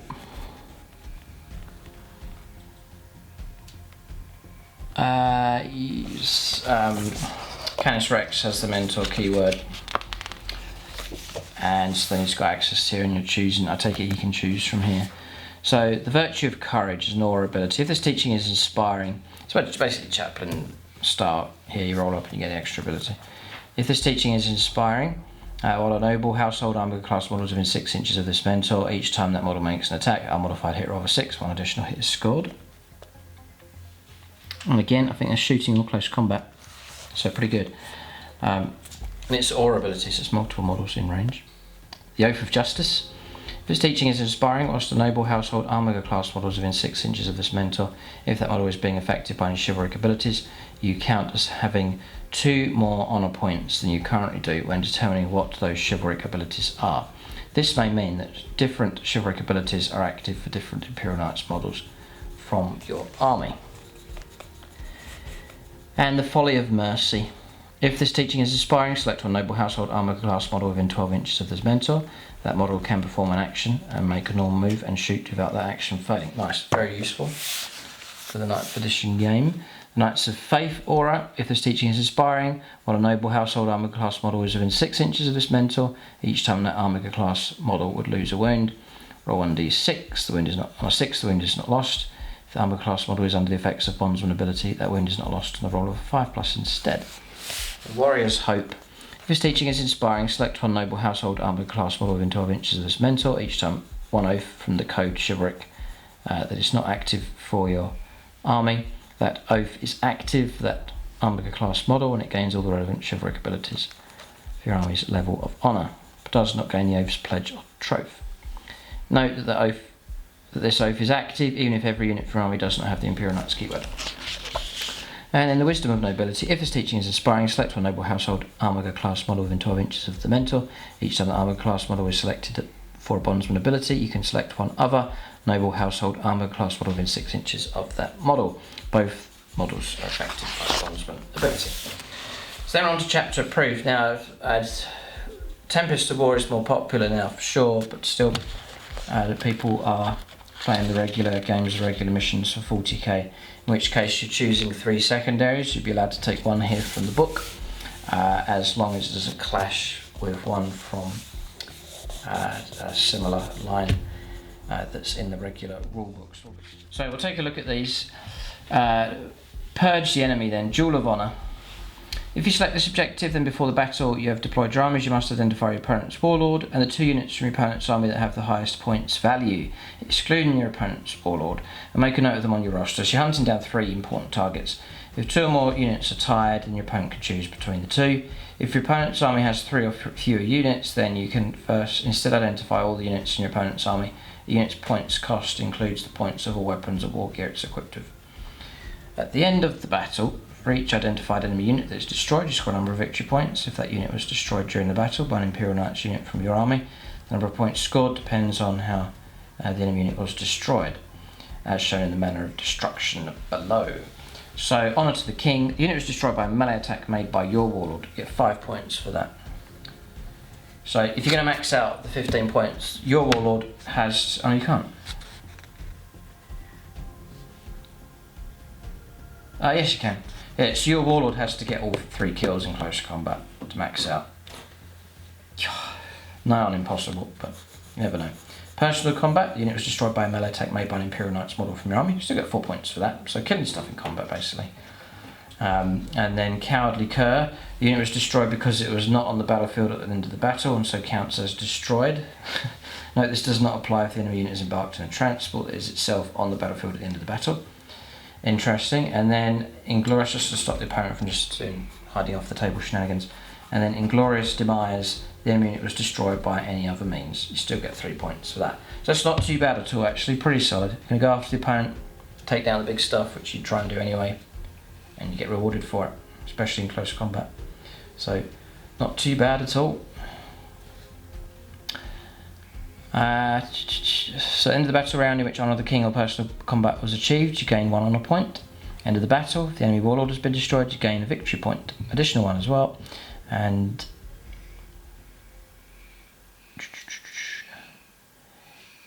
but you must reduce the number of victory points you have earned from the secondary objective by 1 to a minimum of 0 for each of the identified units that has not been destroyed. So that's a slight punishment there if you don't destroy the targets. So they give an example. So no mercy, no respite. Honour of the house. So far, excellent. I really like the idea of that one. If you select this objective at the end of the battle round, you have 6 honour points, or you have more honour points than you did at the start of the battle round to gain 2 victory points. At the end of the battle, if your army is virtuous, gain 3 additional victory points. If your army is honoured, gain 2 points. If you're dishonoured, you reduce the number of victory points you've earned from the secondary objective by 3. Again, maximum or minimum of 0. Battlefield Supremacy. Yield no ground. If you select this objective at the end of your turn, you score victory points as follows to a maximum of 5 victory points. So you get 2 victory points if you control half or more of the total number of objective markers on the board, and 1 or more Imperial Knights models from your army within range of each of those objective markers. Tricky enough if you're on a low model count. Score 2 victory points if no enemy units, excluding aircraft, are wholly within your deployment zone, and score 1 victory point as long as no Imperial Knights units from your army ended that turn closer to your battlefield edge than they did at the start of the turn, and no Imperial Knights unit from your army fell back this turn. Tricky, that one, and you can't score it on turn 1. Next is Shadow Operations, Renew the Oaths. If you select this objective, then Imperial Knights units from your army can attempt the following action. Renew the Oaths action. 1 Imperial Knights model from your army can start to perform this action at the end of your movement phase if it's within 6 inches of the centre of the battlefield. This action is complete at the end of your turn, provided the unit attempting it is still within 6 inches of the battlefield. Each time a unit from your army completes the action, you score 3 victory points if the action was completed by a non-Titanic model. You get 4 points if it was Titanic. You score 1 additional victory point if the action was completed by a character model, and you must roll 1d6. On a 4+, you gain an honour point. So, possibly, yeah, you smash through and hold the middle. Might suit the particular game you're playing, depending on the opponent. Okay, then on to Crusader, which we'll skip. Okay, I'm cutting through these noble things. Nice. Trampling on the chaos filth. Yeah, Imperial Knights. Plenty of artwork for them now. It's looking like they've got a pretty good codex. Good recovery. The relics looking particularly good. War traits quite are okay, but those relics are like. So you're on to data sheets now. That's just talking about organising your allegiances and households and so on. And then across here, if it's marked on your data sheet, Iron Shield is just a 5+ invulnerable save against ranged attacks only. So you've got to watch out for the Imperial Knights in close combat. Got to be careful. They can get taken on and destroyed in close combat. Got to watch out for that if it's the right type of unit charging into them. Such as someone like him, the Eldar Avatar, may cause a bit of trouble. It's super heavy walker, so it's the usual rules for that. You can declare a charge in a turn in which you fell back. If you make a normal move, advances or fall back, you can move across other models, excluding monsters and vehicles, as if they were not there, so you can step over stuff. You can declare a charge. Yep, so that's all fine. Bondsman abilities. Some Imperial Knights have a Bondsman ability which can use to effect for any models. A model can only be affected by one Bondsman ability at a time though. An Imperial Knight's model is being affected by a Bondsman ability and it's selected to be affected by another Bondsman ability. The new ability replaces the old one immediately. But an Armor class model has been affected by a Bondsman ability. If your army is either honoured or virtuous, in addition to any other effects, each time an attack is allocated against the model, subtract 1 for the damage characteristic of that attack. Oof, nice. You can only be affected by one Bondsman ability at the same time. And then whilst your army is honoured or virtuous, subtract 1 for damage characteristics of attacks made against Armor class model units. Quite significant, that one.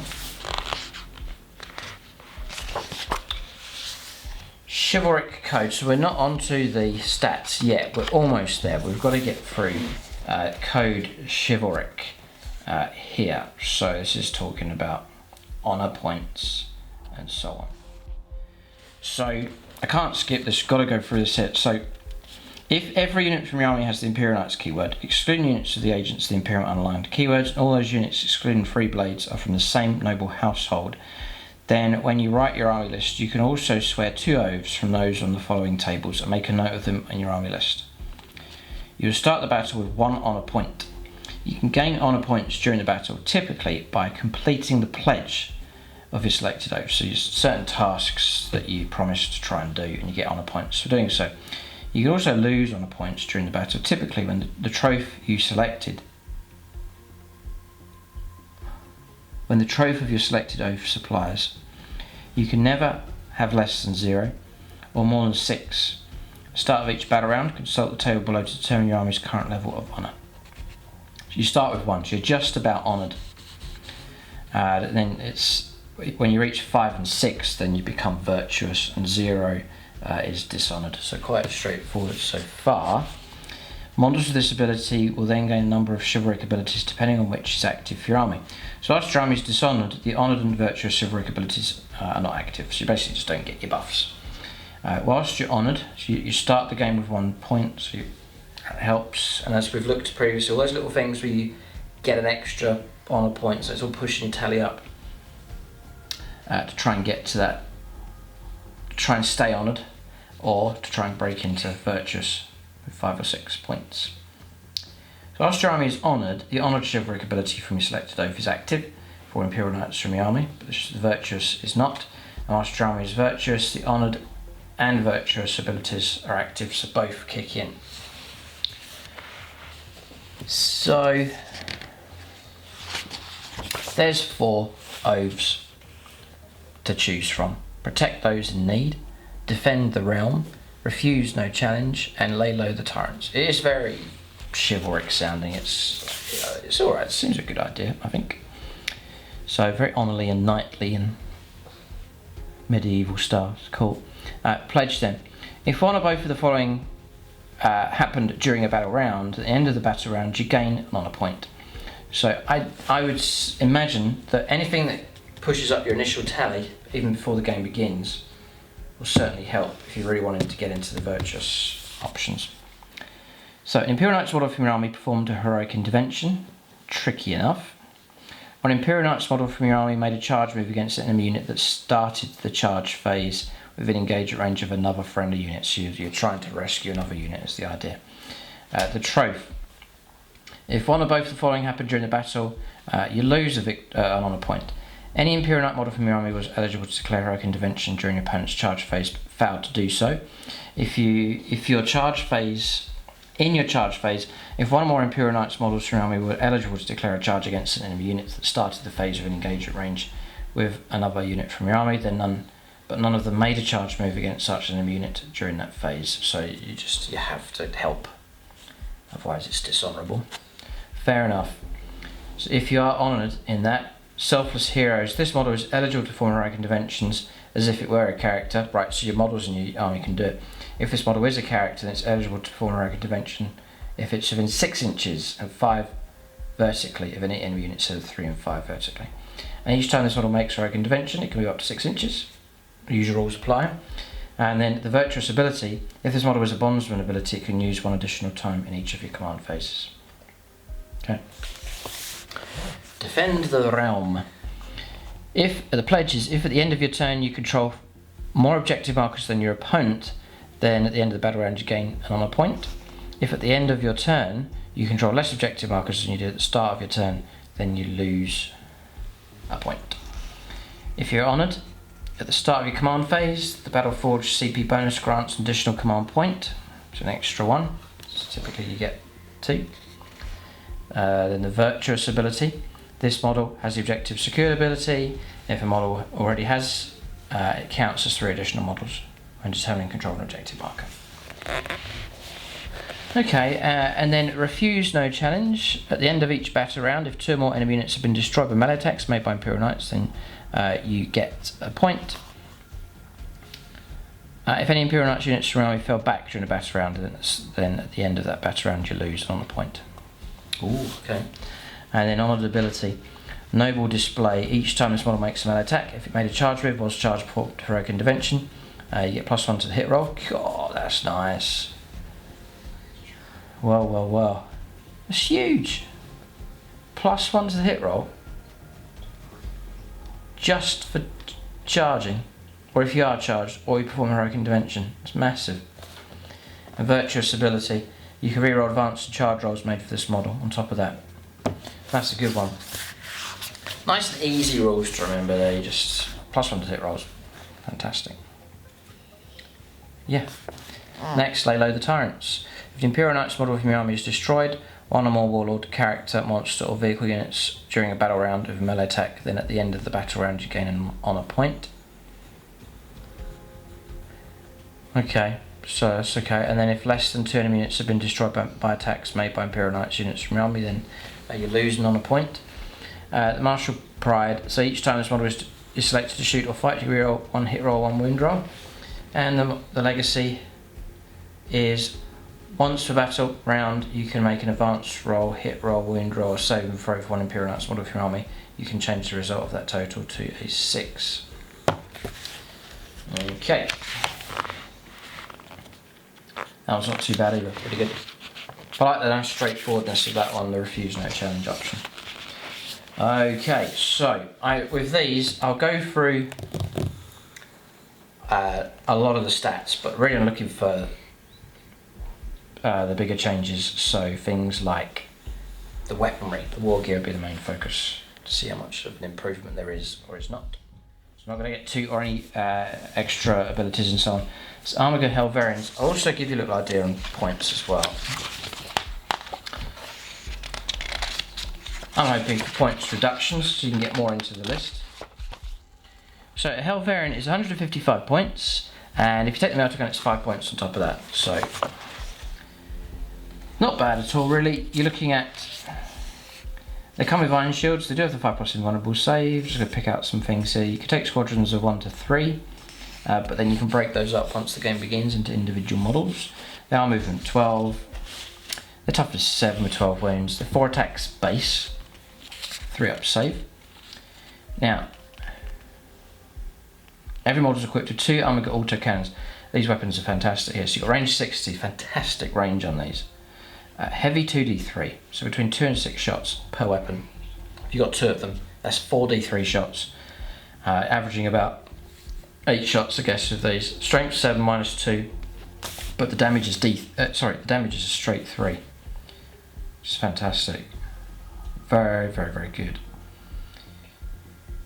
Strength 7's tricky though, if you're going against any kind of sort of toughness 8 type targets. But there they are. You can take the stubbers and so on, Melter Gun's an option, and that's about it, so we'll move on. So then you've got your regular Armiger War Glaives, same kind of stat line. 145 points, that's pretty cheap. If you take the Melter Gun option, it's another 5 points on top of that. So, pretty cheap. Still you've got a base of 4 attacks with them. The Thermal Spear is now range 30, just heavy 2. Strength -4, d6 damage. If you get within half range, which is range 15, it's d6 +2 damage. So Thermal Spear is okay. The Reaper Chain Cleaver, you've got 2 options. You can strike with it, +4 strength, so that'll make him strength 10, -4, 3 damage. And Sweep is 2 hit rolls instead of 1, it's getting 8 attacks. Usually, strength for the user, which is strength 6, 8 -3 and 1 damage. Nothing else really to say on those, so we'll go on to the next unit. I am a fan of these. Another thing I thought of perhaps for Imperial Knights is an even sort of smaller version of these, like manned by a model that you can half see, like a Vulker type thing. Just an idea. I guess there's the Sisters of Battle. They have a similar unit to that kind of concept. Just an idea. So your Knight Errant. So this is the one that takes the thermal cannon, which would have been a fan of in the previous codex, although it was very random with its d6 shots, was the major problem. So Knight Errant, movement 10. Have they slowed these down? I'm sure these moved 12 before. Yeah, they have slowed these down. I'm just looking across here. The Errant, the Warden, the Crusader are all movement 10. The Gallant, though, is movement 12. The problem is that movement 10, it's okay at the start, but it's knocked down on your damage. Now you drop to 8 inches on 7 to 12 wounds left, and just 6-inch move. Not good at all, with 1 to 6 wounds remaining. Slowed them down, which is a bit of a surprise. If any changes have taken place in movement, usually it's making things quicker. But you're still getting your standard weapon skill 3+, ballistic skill 3+, strength 8, toughness 8, 24 wounds, 4 attacks base, leadership 9 and a 3 up save. So your basic stat line is not much going on with that. So we'll look at the thermal cannon. It's heavy 2d3 now. Strength 9 minus 4 d6 plus 2 damage. If you're in half range, range 30, so 15 inches, it's d6 plus 4. So it's alright. The Reaper Chainsword now is plus 6 strength with strike, minus 4 and 6 damage, or you could sweep with 3 hit rolls instead of 1 at minus 3 and 2 damage. I just think Imperial Knights really need help with relics and moral traits and buffs, as many buffs and bonuses as you can give them. And the great thing now, really, yes, there is complexity and just like a load of stuff for the Codex, but at least the options are there to make those changes and to go for multiple different combinations, which will certainly help the Knights out. You've got Titanic feet, so 4 attacks, strength use, 8 minus 2 and 2 damage, not that impressive at all. So they're not, unless they've got a melee weapon, there's not much to them in close combat, that's for sure. Yeah, so that Reaper Chainsword, yeah, the stomp ability's gone. So it is a melee weapon they need. If you're going to use them in close combat, you can't just rely on the feet, you're going to need something more impressive than that. So Reaper Chainsword's going to have its value, for sure. And it's nice and versatile now. You've got 3 hit rolls instead of 1. There's no minus to hit rolls or anything like that, so decent enough. So there's not much else to... there's Iron Shield, Super Vulker, Code Chivalric, and then Errant's Duty. So Bondsman. In your command phase, you can select one friendly Armiger class model within 12 inches. To the start of your next command phase, the Armiger class model is eligible to clear a charge on which it's advanced. And can add 1 to advanced charge rolls made for the Armiger class model. Well, that's fine. That's really good. The Errant. Okay, so each knight's going to come with its own twists now. I think that's what's going to happen. The Knight Warden, same profile as before. The Avenger Gatling Cannon, which we've looked at already, range 36, heavy 12, strength 6, minus 2, 2 damage. I think it needs help with upgrades through relics, warlord traits, and so on. Heavy Flame and Melter Gun, Reaper Chainsword, Titanic Feet, and then really we're looking at, it's not listed in here, but there's a few weapons I'll take a look at. So the Thunderstrike Gauntlet, first of all. So you've got 2 options again with this one. You can go for strike, so it'll be times 2 strength, so strength 16, 3 damage, minus 3 and 8 damage, which is amazing. And there's no minus to hit rolls. Thunderstrike Gauntlet's fantastic. Sweep is plus 2 strength, 8 minus 2 and a straight 3 damage. You get 2 hit rolls instead of 1. Thunderstrike Gauntlet's excellent. Imagine that's going to be a popular weapon. Okay, and then the Iron Storm Missile Pod, we'll take a look at. Range 72, heavy d6, it's random, it is blast, but heavy d6, strength 5, minus 1, 2 damage. And you can fire at targets not visible, so not that great. And then the other option is the Storm Spear Rocket Pod, which we've looked at already.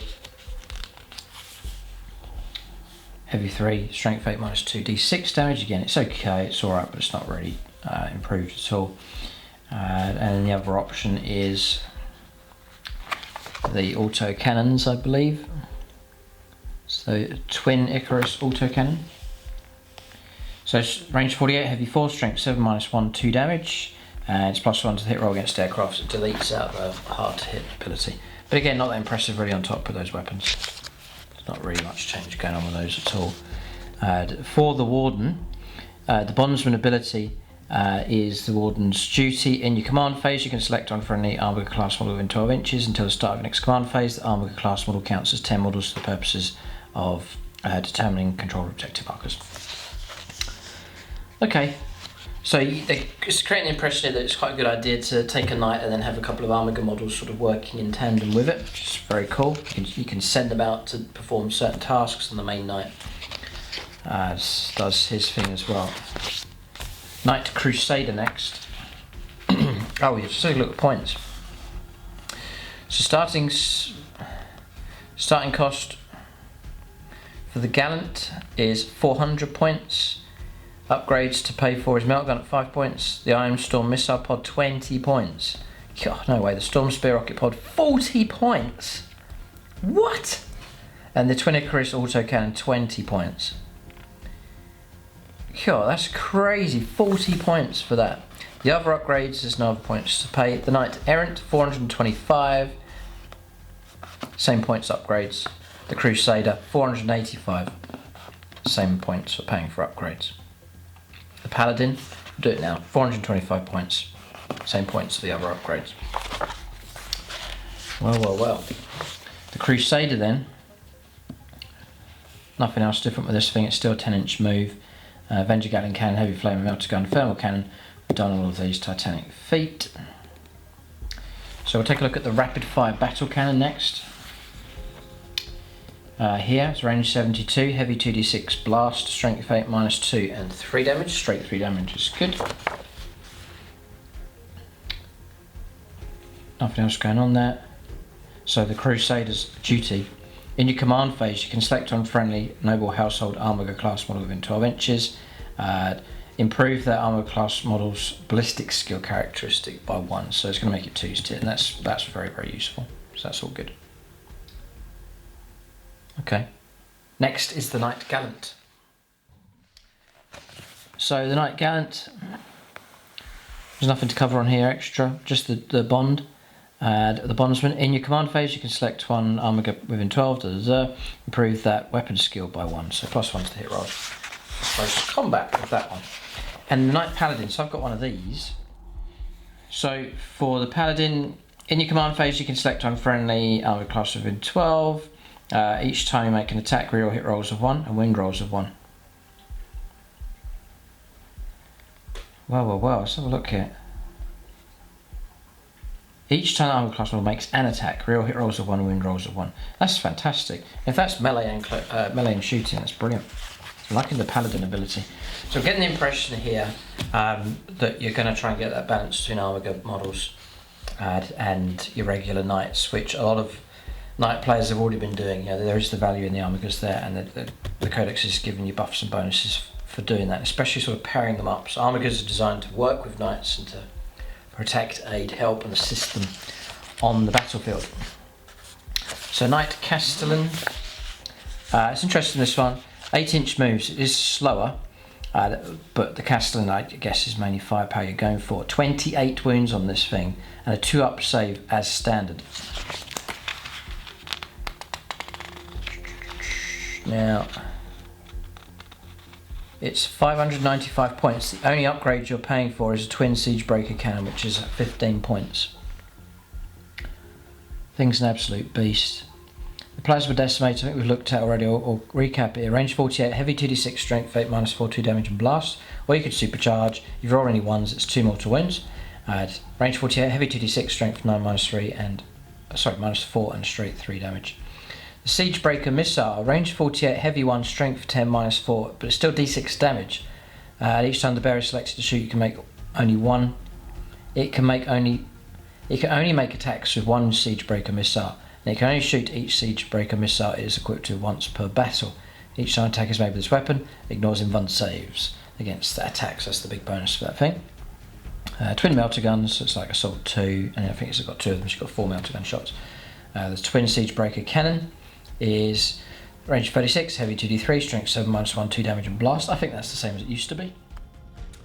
Then you've got the Volcano Lance, range 80, heavy d3, so it's low on the shots. God, the heavy d3, it could be a one-shot weapon, but if it does get those hits, it's strength 16, -5, d6 +8 damage and blast.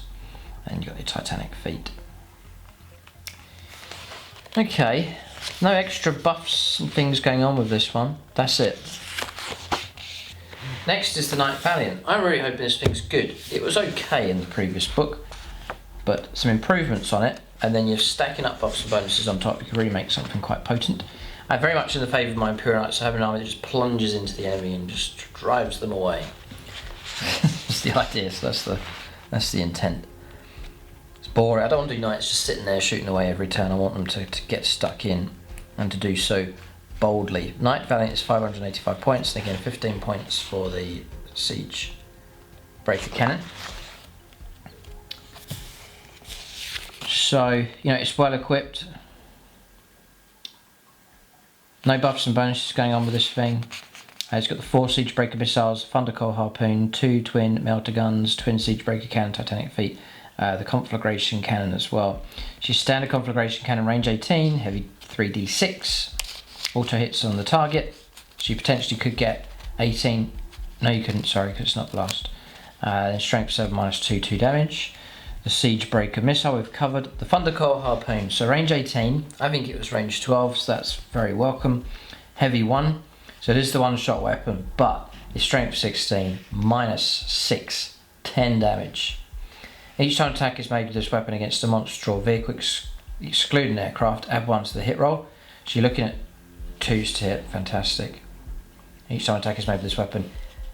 Each time an attack made with this weapon is allocated to a model, that model's unit suffers 3 mortal wounds in addition to normal damage, and there you've got it. It will pop tanks in one shot, such as Leman Russes, Predators, Rhinos, and so on. Melter guns, Siege Breaker cannon, Titanic feet. So the Thundercoil Harpoon, it's a dangerous weapon. It really is. Oh, I'd love to fire it into Mortarion. It just cause 13 wounds -1. It would be pretty good. Not too bad at all. Dangerous unit, that one. So if you are going to play aggressive, which I hope to do, then that's the type of unit to take. But again, as I said before, these models are okay, but they need the buffs and the bonuses just to make them really sort of reliable and to get as much out of them as possible. Anything you can do to amplify the basics here. A Knight Preceptor then. So that's 420 points. And then you use your upgrades there for the extra shooting ability on top. So movement 10, shame, it's not movement 12, but it's movement 10. 3 up save as base. So your Las Impulsor here is range 36, heavy 2d6, strength 6 -2, 2 damage and blast. And high intensity is range 24, heavy d6, so it is pretty random. Yeah, it is blast though, range strength 12 -4 and 4 damage. Got a multi-laser, chainsaw which we've seen, and Titanic feet. Okay, so this model knows 3 teachings to the nightly teachings. In your command phase, if this model is on the battlefield, it can recount up to 2 teachings it knows that have not already been recounted by a friendly model this turn. It's 3 pluses to activate it. It takes effect until the start of your next command phase. Interesting. Okay. And then finally, the man himself, Canis Rex, which we have on the channel. Excited to have this one painted up. Brilliant job from Siege Studios. I said to them, just paint as you see it on the box art, and that's exactly what they've done. So we have an army ready to go for Imperial Knights, so it'll be good fun to try out these units. So how much is he in points is the question. Yeah, I'm just having I'd love to paint 2 Armigers to fight alongside him in that colour scheme to work together as a 3. Very cool idea. I think that would be good. But anyway, try and get some points in it. So here it comes. He's 440 points. Okay, 440.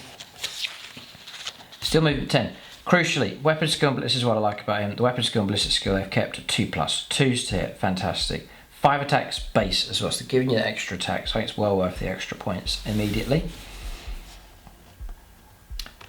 The Las Impulsor is the same, so it's a little bit random, but it's deadly enough.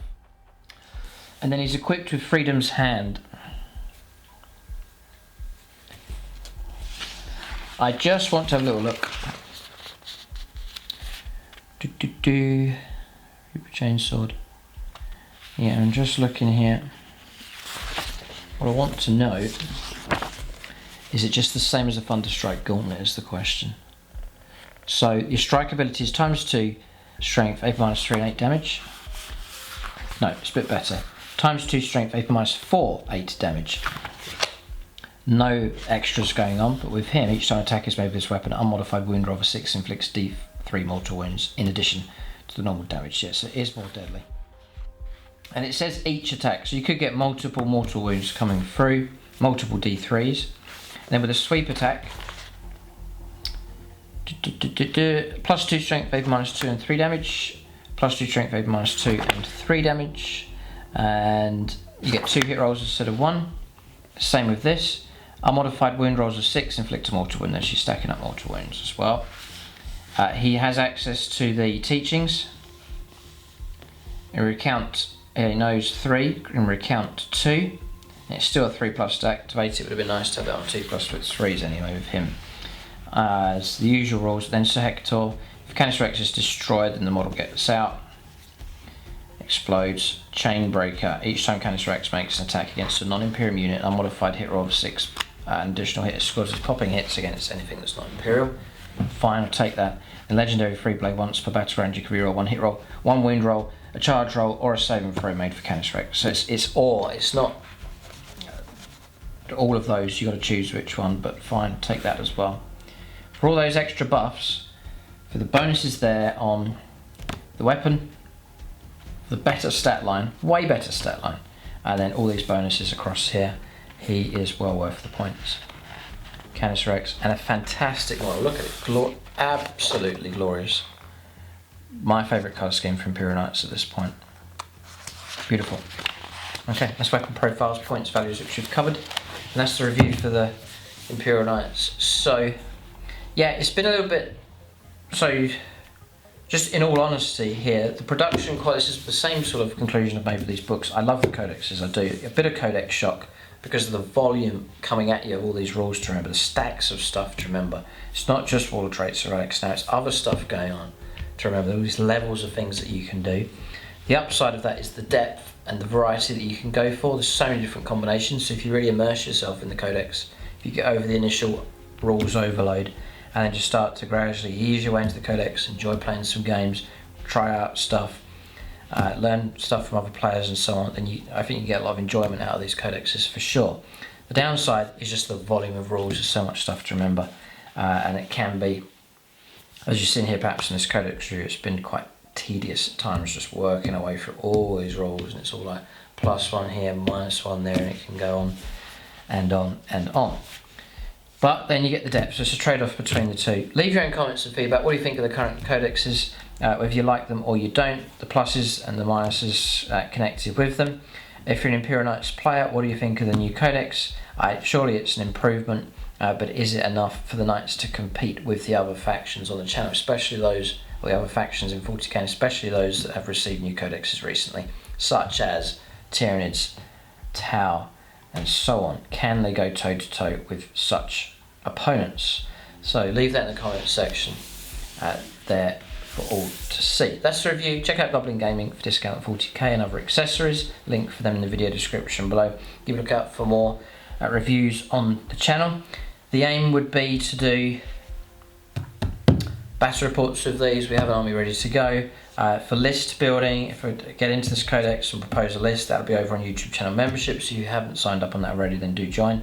It helps support the channel and you get access to all the exclusive videos. If you go for Aspect, Warrior or higher, then whatever level you choose, you get access to Discord. You can join us over there as well, and you get the loyalty badges to show your allegiance to the channel as well. But a link for that in the video description below or on the channel homepage. That's the review. Keep a look out for more reviews on the channel. Thanks for watching, and tune in next time.